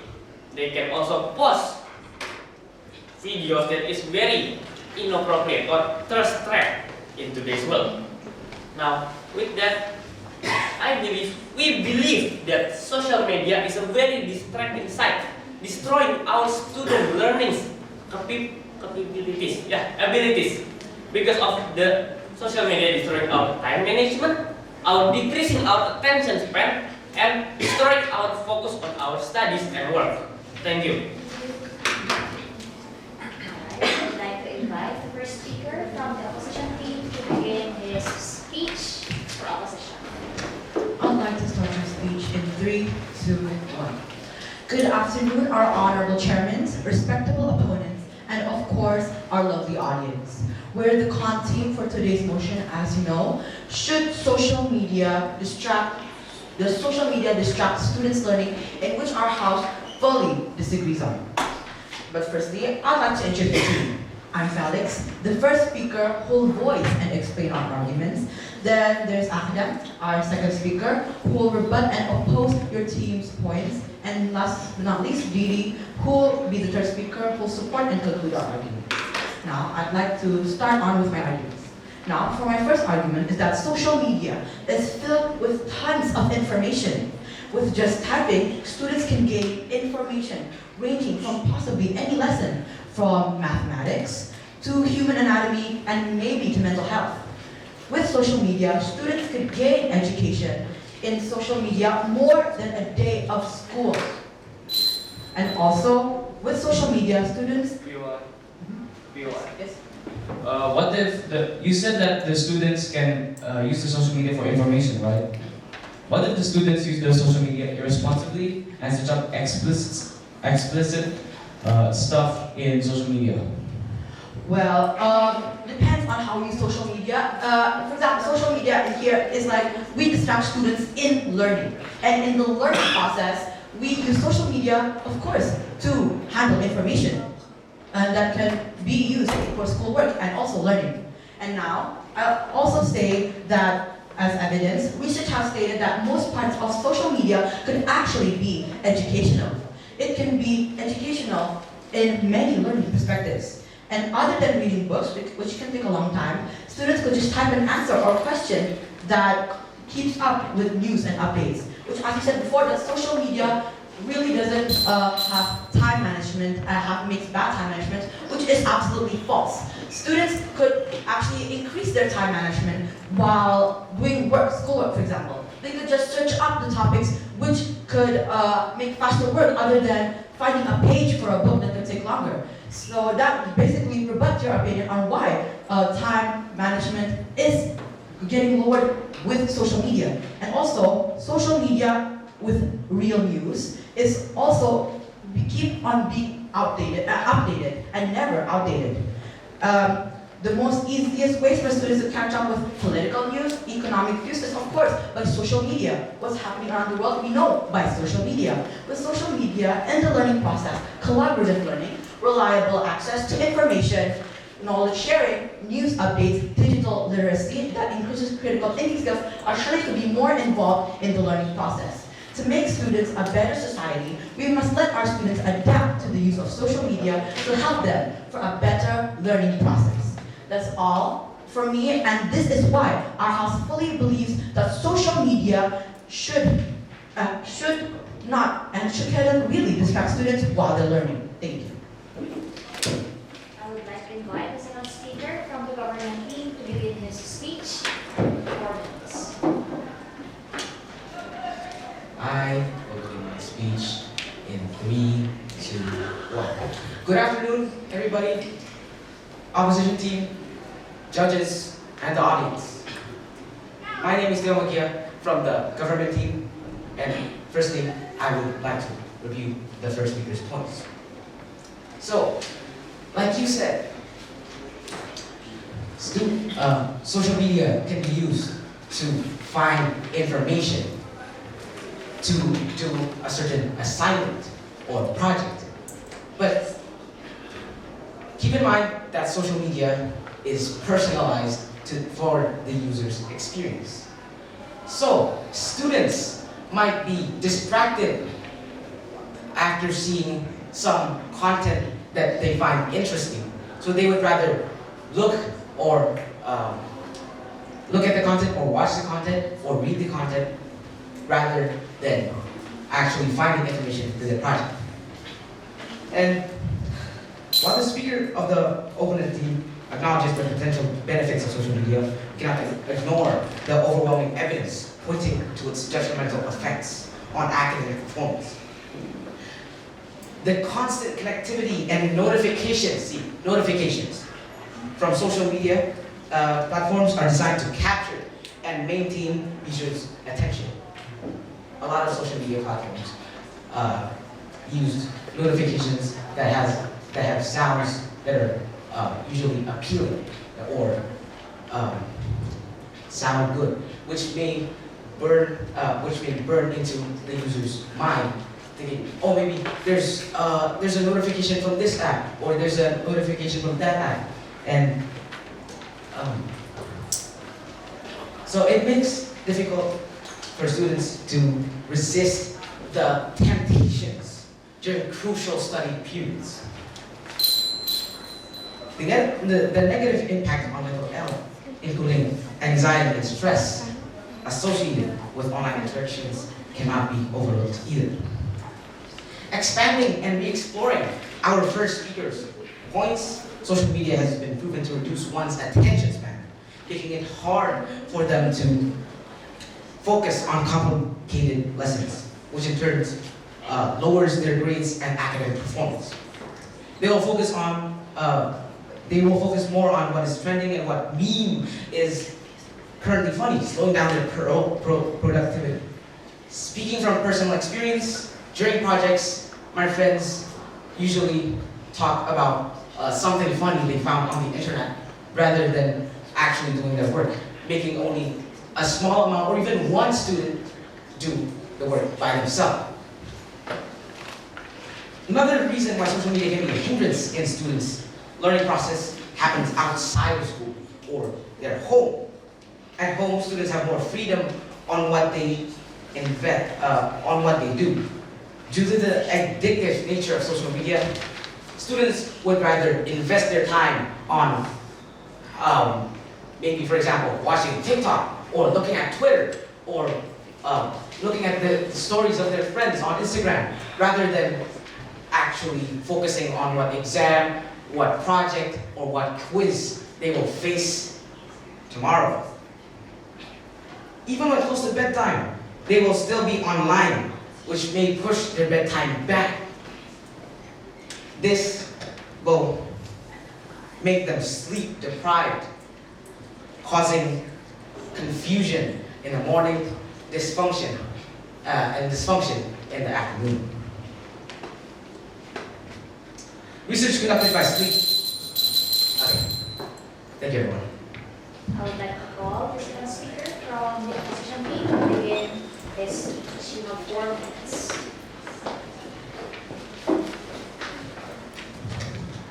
I will begin my speech in 3, 2, 1. So hello, I'm the second speaker for the Bekasi team, Adam, and here's my report. So first you mentioned about the social media is actually designed to be personalized for your own experience, to engage the users to actually try the app more and more, use the app more. Eventually, they will lose tracks on their studies. Well, apparently, it's not really about that we should basically stop them to use the social media. It's about the implementation, because you basically ignore about how social media can be the library for the pursuit of useful information. It can be used for collaborative network for students to engage with their teacher, engage with their classmates. They talk about this, they talk about their studies, they share their opinions and stuff. Maybe they post about their science project, their math project. It's all about those things. And next is about the notification. Well, apparently it is as easy as just basically putting a notification to the off mode, and eventually all those vicious sounds that will distract you during your study can be avoided. Not to mention that basically social media had significantly improved students to digital literacy and both basic literacy. According to the Journal Applied of Research in Higher Education 2019, social media contribute to their digital literacy, for it allows them to actually use critical thinking. It allows them to actually be more open, be more collaborative with others people. And talking about the issues such that talking about the other issues that basically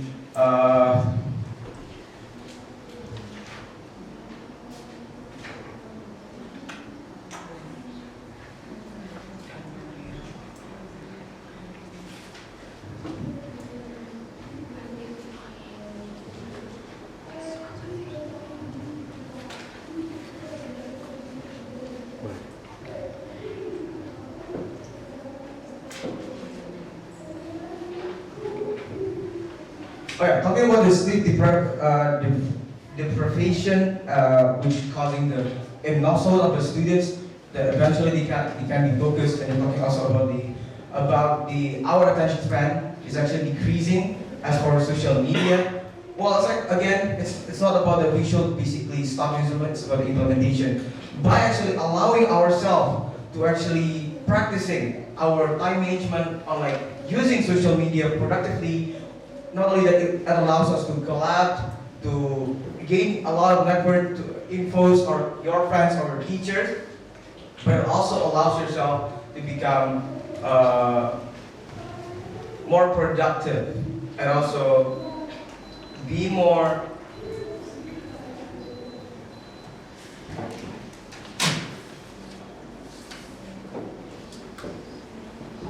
control for your self-desire and what's actually important and what is not important. Therefore, these groups still firmly believe that social media can be truly positively impactful in our studies. Thank you very much. I'd like to call the third speaker of the government team to begin his speech. You have 4 minutes. Good afternoon, everyone. My name is Josh, and good afternoon, judges, audience, and the opposition team. Now, I would like to first start off by expanding upon speaker's point about sleep deprivation. Again, like the second speaker said, students may enter their social media apps with a noble cause to research.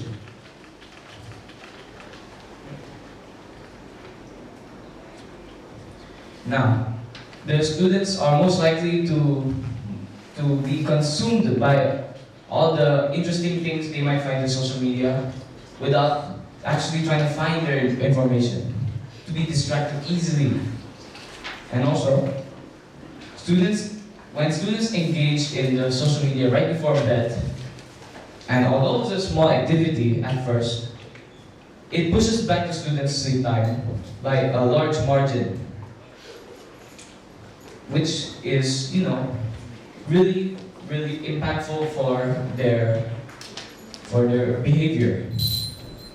Phones and other electronic devices emit blue light. Studies conducted by UC Davis show that blue light can negatively affect our eyesight by damaging the retinal cells and can even cause eye cancer. Blue light can also interfere with sleep.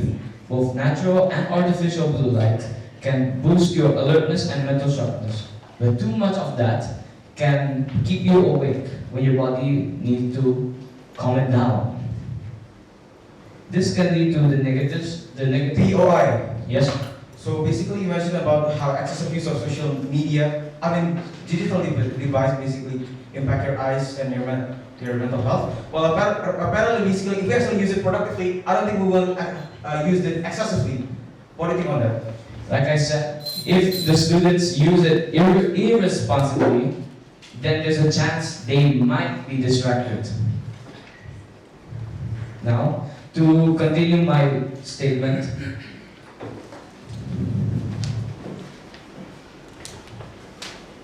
and the points made by your team, the opposition team, are surely to be noted, and also to conclude everything my team have stated. Students should avoid social media as much as possible for both their mental and physical health, and for their academic performance as well. The evidence overwhelmingly supports the proposition that social media can be distractions for students. While there may be educational potential, the risks associated with decreased academic performance and negative impacts on mental health are significant. As we navigate the challenges of the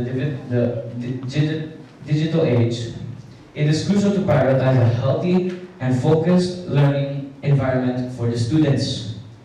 Responsible use of social media is essential, but the potential for distraction cannot be ignored. Now, that is why our team supports that social media is a distraction for students. Thank you. I would like to call the first speaker of the opposition team to give her speech to our performance.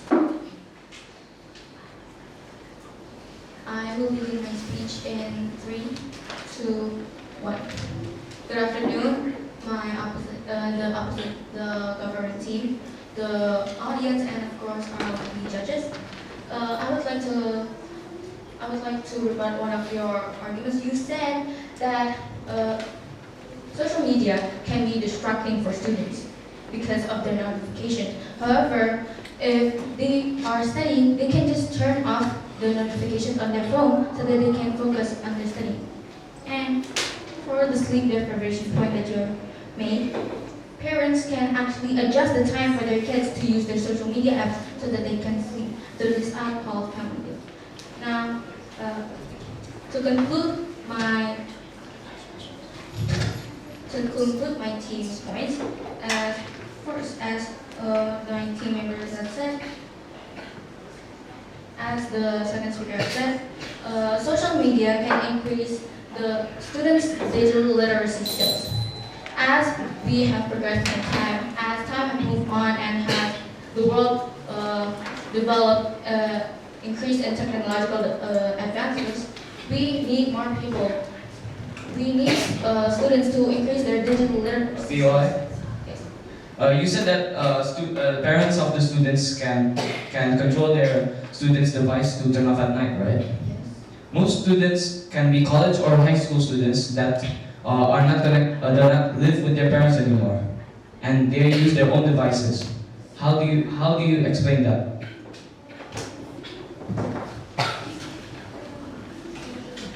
Well, I was talking about the type of students that were still in elementary and middle school. For those type of students, they can probably adjust their own time, and they should have learned the responsibility to turn off their own social media apps. So continuing to what I was saying, it can include their digital literacy skills. Not only that, it can enhance communication between students and teachers to make up for the lost time in class, such as seeking clarifications or asking questions or receiving feedback for certain assignments. And after that, you can access information because you cannot deny it. Your your teachers has at least shown you a video on YouTube once, an educational video on YouTube that can really enhance the learning in the class. You can search videos like for biology or other lessons, and this is why this house believes that social media can actually help students can actually help in students' learning. Thank you. Right, I would like to call the vice speaker of the opposition team to begin his speech. You have 1 minute.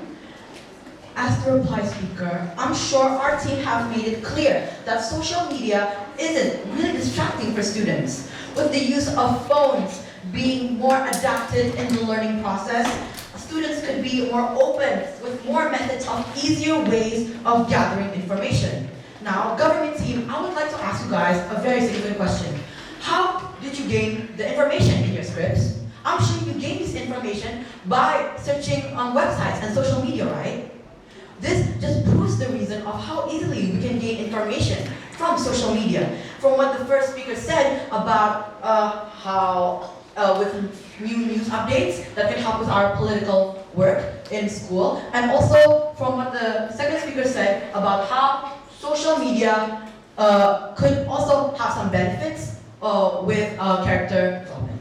And also, this is why our house have made it extremely clear why distracting students but with using social media isn't really necessary. Isn't really. Alright, I would like to call our vice speaker from the government team. To begin his speech, you have 1 minute. I will begin my speech in 3, 2, 1. So, ladies and gentlemen, I'd like to sum up everything everyone has said. So, the opposition team said that social media, if used responsibly, can be a very useful tool. But since the opposition team claimed that they're talking about elementary and middle school students, it's important to note that they are not really as responsible as high school or college students. And which is why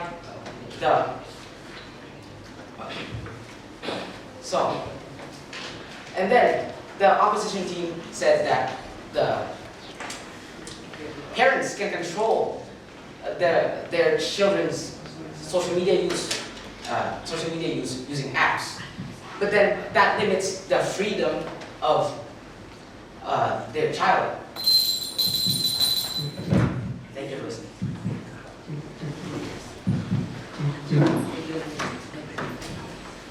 All right, thank you very much to the both teams. The speakers have presented their arguments and rebuttal on whether or not social media can be a distraction to students' learning. And so, we will now wait for the scores from our judges to determine who will be the third placer for this year's debate competition. We would like to request the teams who will be competing for the fifth match to be ready.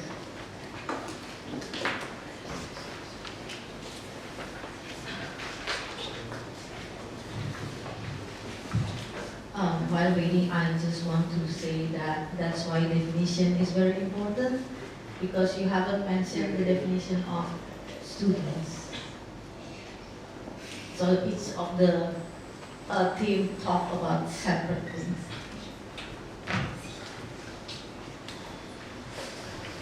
Alright, the result is out.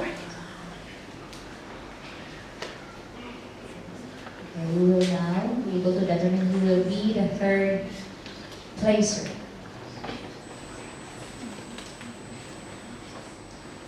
Okay, to the judges, please give your verbal adjudication. Okay, thank you. Well, actually, this is like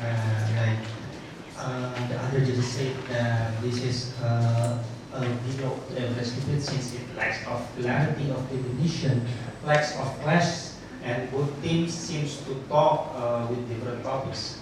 For example, there is no definition of what is social media.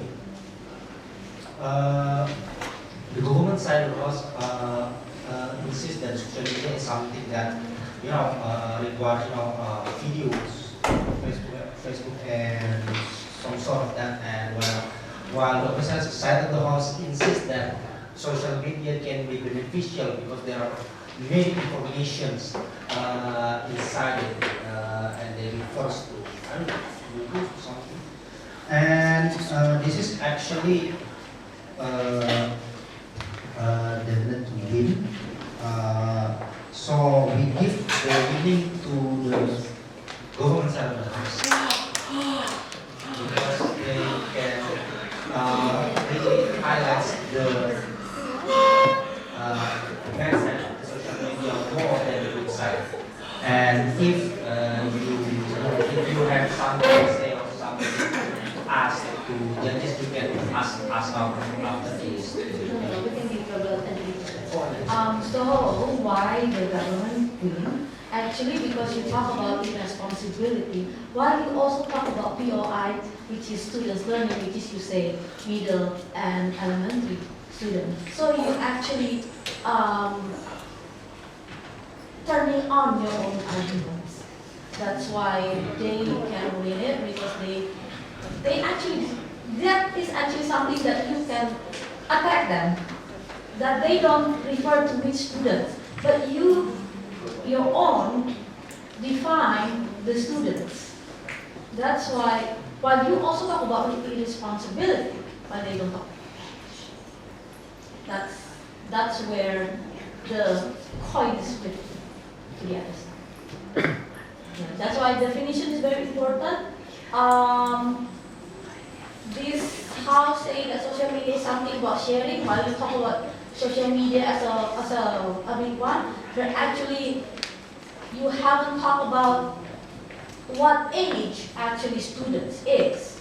Because social media, if you research and find, there is a certain limit of age for social media. Because kids cannot use social media.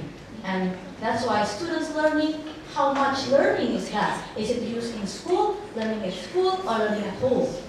Actually, that can flip to the other sides of the argument. So for the next round of the debate, which is the final, we really expect that you really define so that the arguments really, really strong. Not only go around and around without stating for the real debate topic. Please do define what is actually each word needs to be defined. Okay, just to make it clear, just to make an addition. First of all, for the government side of the house, if you want to divide the case, first you need to divide the case first. Second, the actors that is involved in the case. And the third, the mechanism, if it's required to be divided in the case. So that is the burden for the government side of the house to divide everything that is said in this debate. So yeah, for those who compete in the final, I hope you can take this as a note. Thank you. Thank you very much, judges. Thank you very much. Thank you very much. We would like to request the teachers to please vacate the area.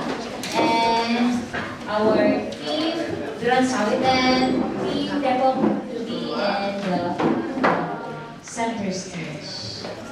Okay? Sacrifice the space in the front. We will now have the match, the fifth match, and this match will be the champion for this year's debate competition. I would like to request one representative from each team to proceed here for the flipping of the coin. Okay, please choose the side of the coin. Tails, head. Okay, Duransawa will be tails and Depok will be heads. Coin is flipped. Okay, the tails have the option to choose which team they will be. Okay, Team Duransawa will be the opposition. Okay, and Team Depok will be the government. Alright, each team please occupy your tables and seats. So now we will raffle on what motion we will be debating about this afternoon.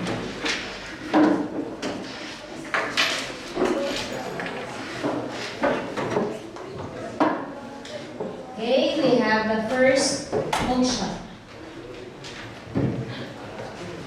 And your motion is, this house believes that cancel culture does more harm than good. Okay. The description of your motion is that cancel culture can damage a person's reputation even if they are innocent. As a result, people may be unfairly judged and criticized without the full facts being known. Sometimes it can have serious consequences that follow a person even if the accused apologizes and retracts their statements. Each team will be given with 5 minutes for concept building, and your 5 minutes starts now.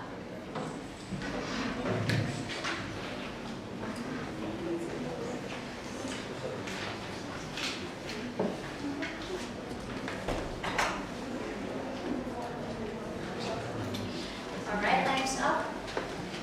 I would like to request the first speaker from the government team to begin his speech. You have 4 minutes. I would like to start my speech in 3, 2, 1. Good morning, friends, teachers, audience, and respected judges. Today, I would like to make arguments of why this House strongly supports that cancel culture does more harm than good. Firstly, I would like to define what cancel culture is. Cancel culture, where quote-unquote society, mostly on the internet, ruin a person or an entity's reputation with permanent damages until they are quote-unquote banned from social media and criticized by people in real life. Firstly, cancel culture could be, people could get cancel culture even through misinformation. Once innocent people could be led to society's quick decision to quote-unquote cancel someone even though they are really and truly innocent. These once quote-unquote uninformed allegations could harm someone's reputation until they are repeatedly berated and commented about in a negative way. The worst case scenario is they unalive themselves. As you know, people get hurt by words a lot. Let's say I say you look unpleasing to me.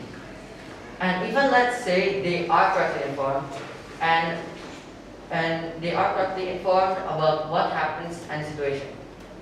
What if the culture in that specific country, location, or area, or the people in that social media have a norm? Let's say it's a society full of gay people. What if there's a straight man and he gets berated, commented about because he says that I'm straight, blah blah blah blah blah blah.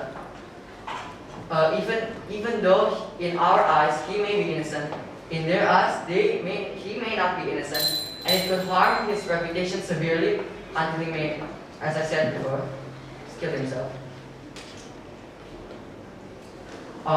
Secondly, let's say the cancel culture is directed at a morally good person. If that morally good person turns out to be the future president of a country, or maybe a promising doctor, what if this cancel culture may unaccidentally make them unable and unwanting to do the job that they once loved, have passion for, or maybe even say flash for. In addition, cancel culture could bring lots of negative things, such as, let's say, killing someone, of course, or maybe forcing someone to do something that around the culture of the area they're from. Let's say people in that culture really like to do drugs somehow. People who don't do drugs will get cancelled because they don't accept them. And then they are forced to do drugs, and it could harm them, and it could force them to a position where life is not good for them, but only socially, but not mentally, physically, etc., etc. Thank you. Request the first speaker from the opposition team to deliver her opposition. You have 4 minutes. I'll start my debate in 3, 2, 1. Good afternoon, everyone, members of the government team, and my fellow teammates, and the judges. We completely disagree with statements that the government team has stated, and this is why I'd like to rebut. First, you did not explain, quote unquote, society. This house, in fact, believes that cancel culture is not only effective online, but also in workplaces. For example, complaining to your boss. After that, your example was vague and did not clearly highlight a case or likely situation of a suicide happening. You did not clearly elaborate why the suicide is the end solution. Also, you did not mention how cancel culture could affect a future doctor or president and their careers. Now, I would like to mention my arguments. First of all, cancel culture removes bad and controversial person from a society, which is good. Because, for example, James Charles is outdated as pedophiles with testimony, evidences, and their own admission and apology.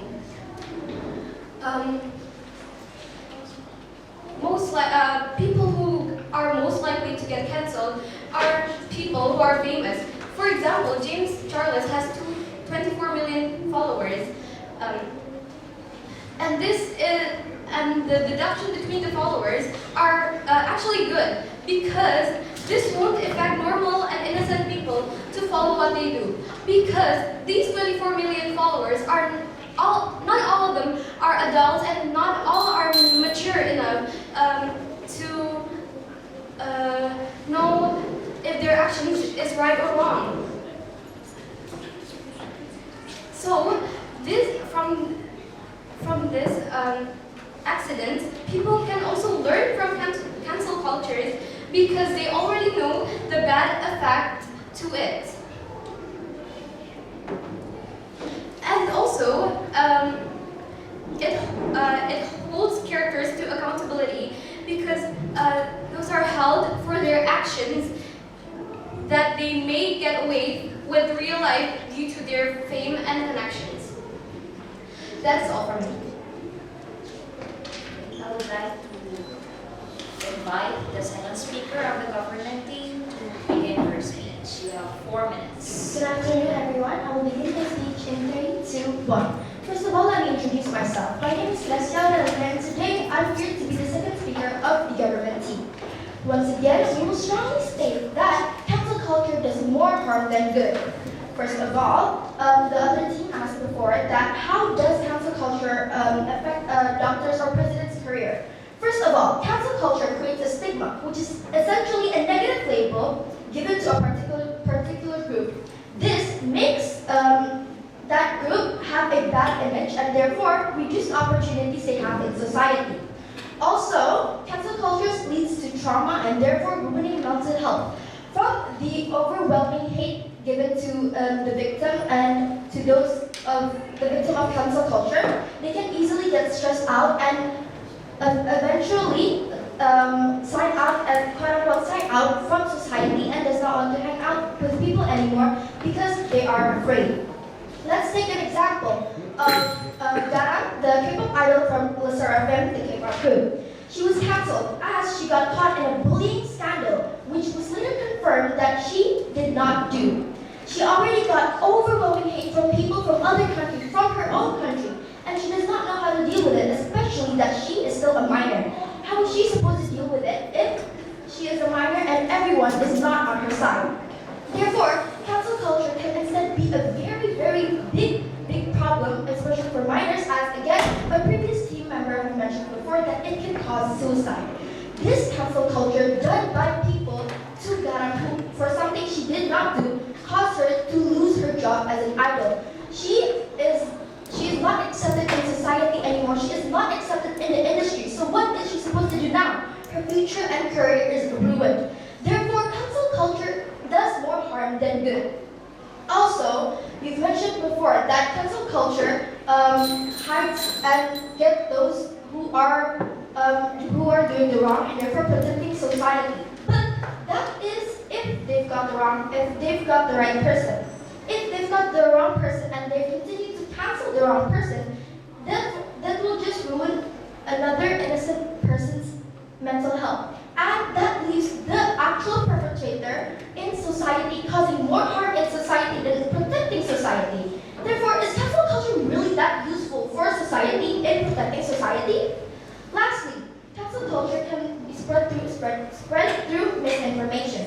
And misinformation and hoax can be found in the internet. As my previous team member have mentioned here before, that cancel culture in our eyes happens mostly on the internet. Also, the one last point is that people's opinions and people's culture differs because the world is diverse. Therefore, if there is a reason for cancel culture happening to a person, someone might disagree to that. Therefore, exactly if we continue to do this cancel culture, this means that we are discriminating a minority group or a certain group for their opinion, and therefore we are stating that their opinion are not irrelevant and we shouldn't listen to them and continue to cancel that person. Once again, I will restate that this House strongly believes that cancel culture does more harm than good, as it both harms the mental health of the victims of cancel culture and also harms society if they've got the wrong person and leaving the perpetrator all in society. Thank you very much. I'd like to call the second speaker from the opposition team to begin her speech. 4 minutes. Hello, I'm the second speaker from the opposing team. First of all, I'd like to point out a multitude of flaws in your argument. First of all, you have still not corrected what your first speaker meant by quote-unquote society. You have not defined this quote-unquote society while you added the quote-unquote in the first place, and then you proceeded to add that for the quote-unquote cancel culture. Furthermore, you have not specified what is the cause of the stigma with the case of the doctor. Why would he get stigma if you have not specified his actions that led to this cancel culture?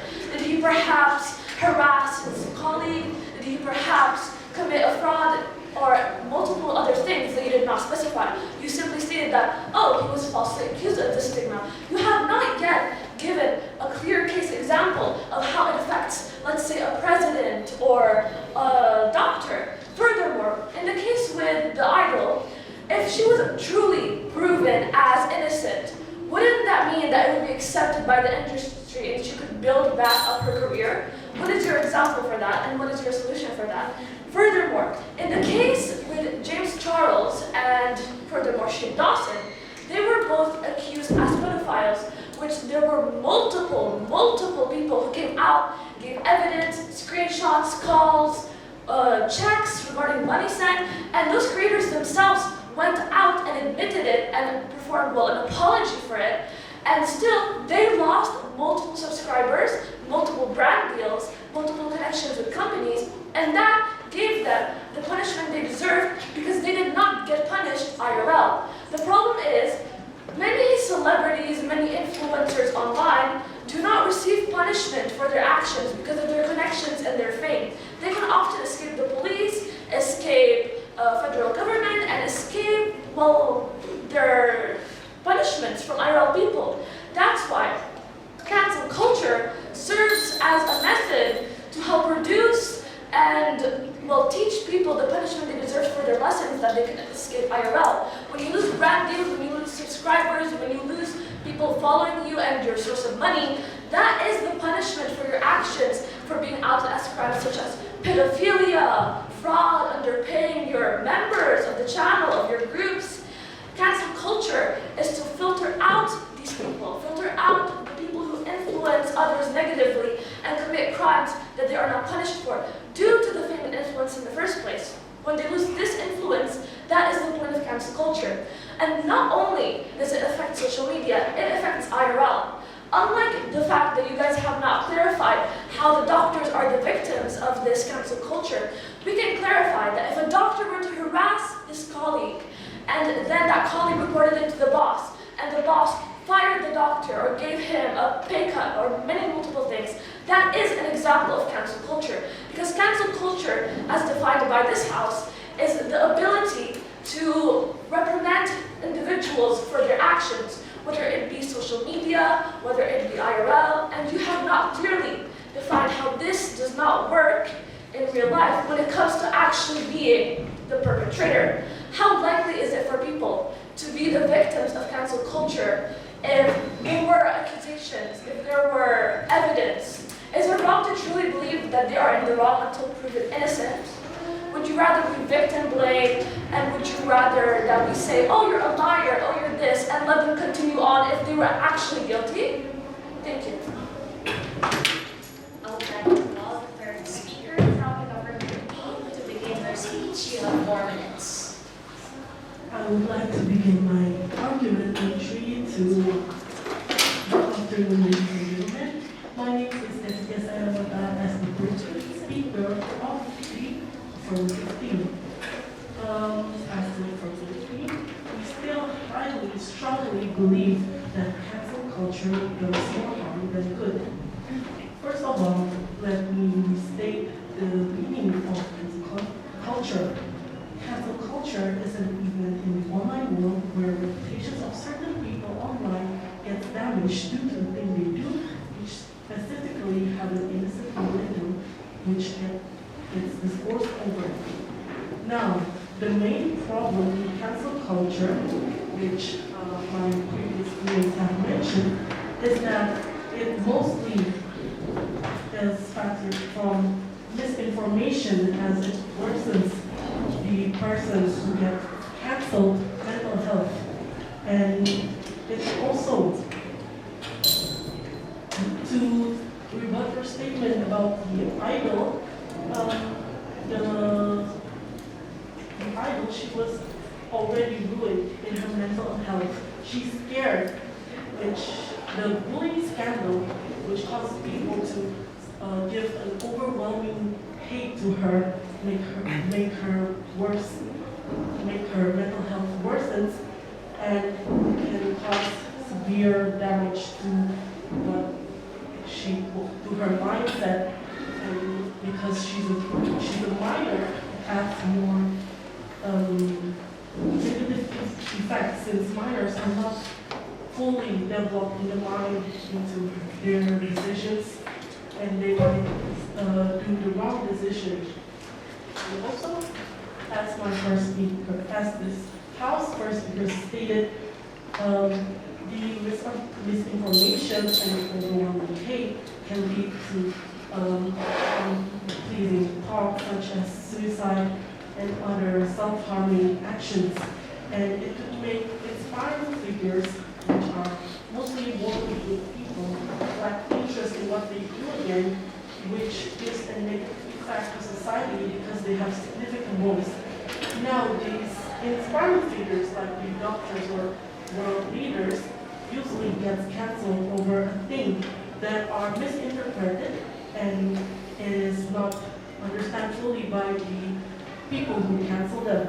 And this is the result of the lack of digital literacy, which is the main problem that causes cancel culture. So before canceling, before giving an overwhelming hate to a certain person, people should understand better of what they are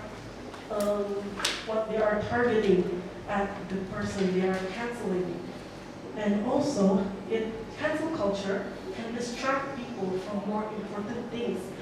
If it's a cancel culture which factors from misinformation, cancel culture will distract people from the things, from the actual tragedies that happen, and not the ones that are in the real world instead of the ones in the online world. In conclusion, we still strongly believe that cancel culture does more harm than good. Thank you. I would like to call the third speaker from the opposition team to begin her speech. You have 4 minutes.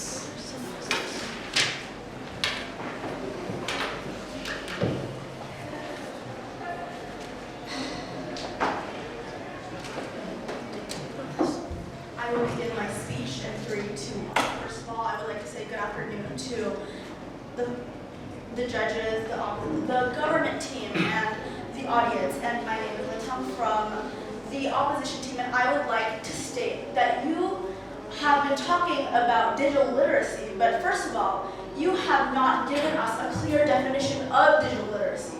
And not only that, it's funny how you're talking about digital literacy when you have had some literary issues when it comes to giving definitions, and not only that, you have failed to rebut the fact that how is someone so innocent, such as the K-pop idol that you were stating before, if she was so innocent, why was she not accepted back into society? Why were you restating what you have already said before instead of actually answering our question? And not only that, you still did not give an example for a falsely accused victim committing suicide. And you did not give an actual explanation on what happened and why she's not accepted back into society. Not only that, is criminal behavior not a tragedy?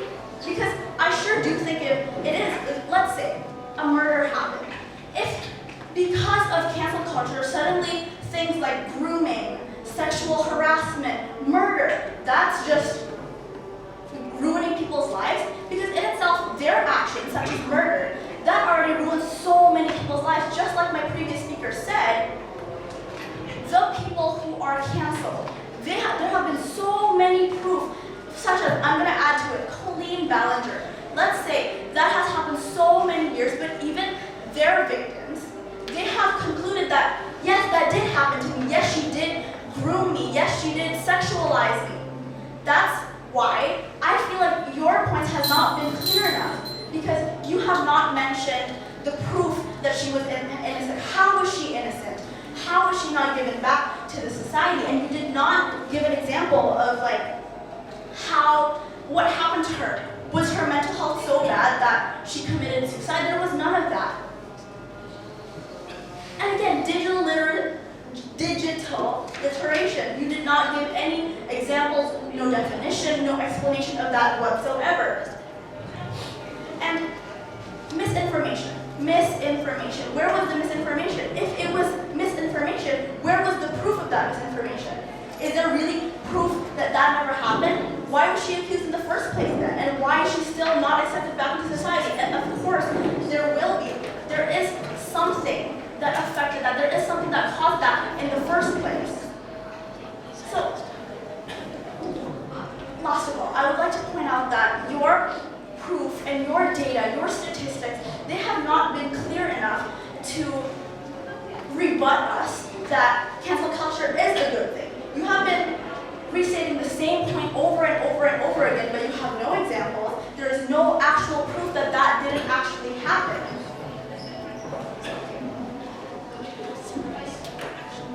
Okay, I would like to invite the reply speaker of the opposition team to begin her speech. You have 1 minute. Reply speaker? Sorry. Right. I'm the reply speaker from the opposing team. First of all, I'd like to further clarify. When you mentioned the idol being accused of bullying and later proven innocent, you also mentioned that that was caused by misinformation. How is it misinformation if you claim that she was framed by somebody as bullying them, the person having given evidence, examples, and such, and later, only later, months later, was she proven innocent? How is that misinformation? You still have not given a clear definition. Furthermore, you still have not given an actual rebuttal to our points, whether that be the fact that cancel culture does in fact filter out the negative people in society who have committed crimes.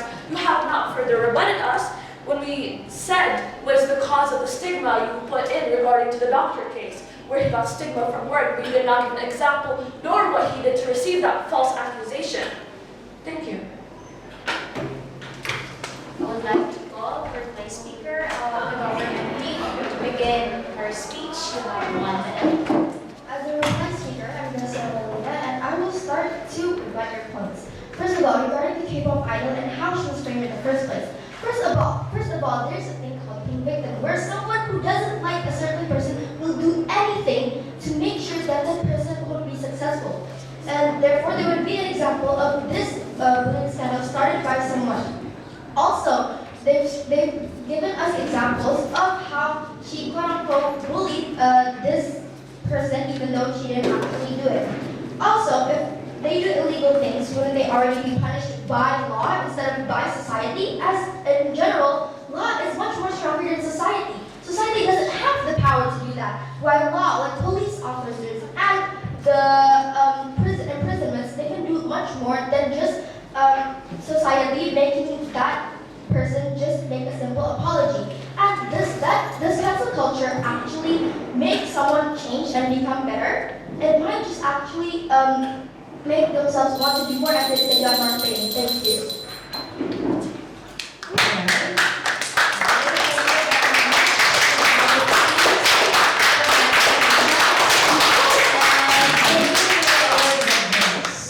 Okay, so this is just a reminder before we end this activity that on the next debate competition, I would like everybody to be mindful of our conduct in the okay. So it's amazing to have our Highfield students gathered here to perform their best, debating in front of their loved ones. You have all done your best, and so keep up the good work and the spirit of competition. To our participating teams, always inculcate in your minds the essence of finding answers to the questions you are skeptical and curious about, and make use of your knowledge so you don't only become better students, but become responsible to life individuals as well. So before we officially end this program, we would like to inform everyone that the winners will be officially announced in the multi-purpose hall 1 in a while. So once again, thank you very much for being here with us this afternoon.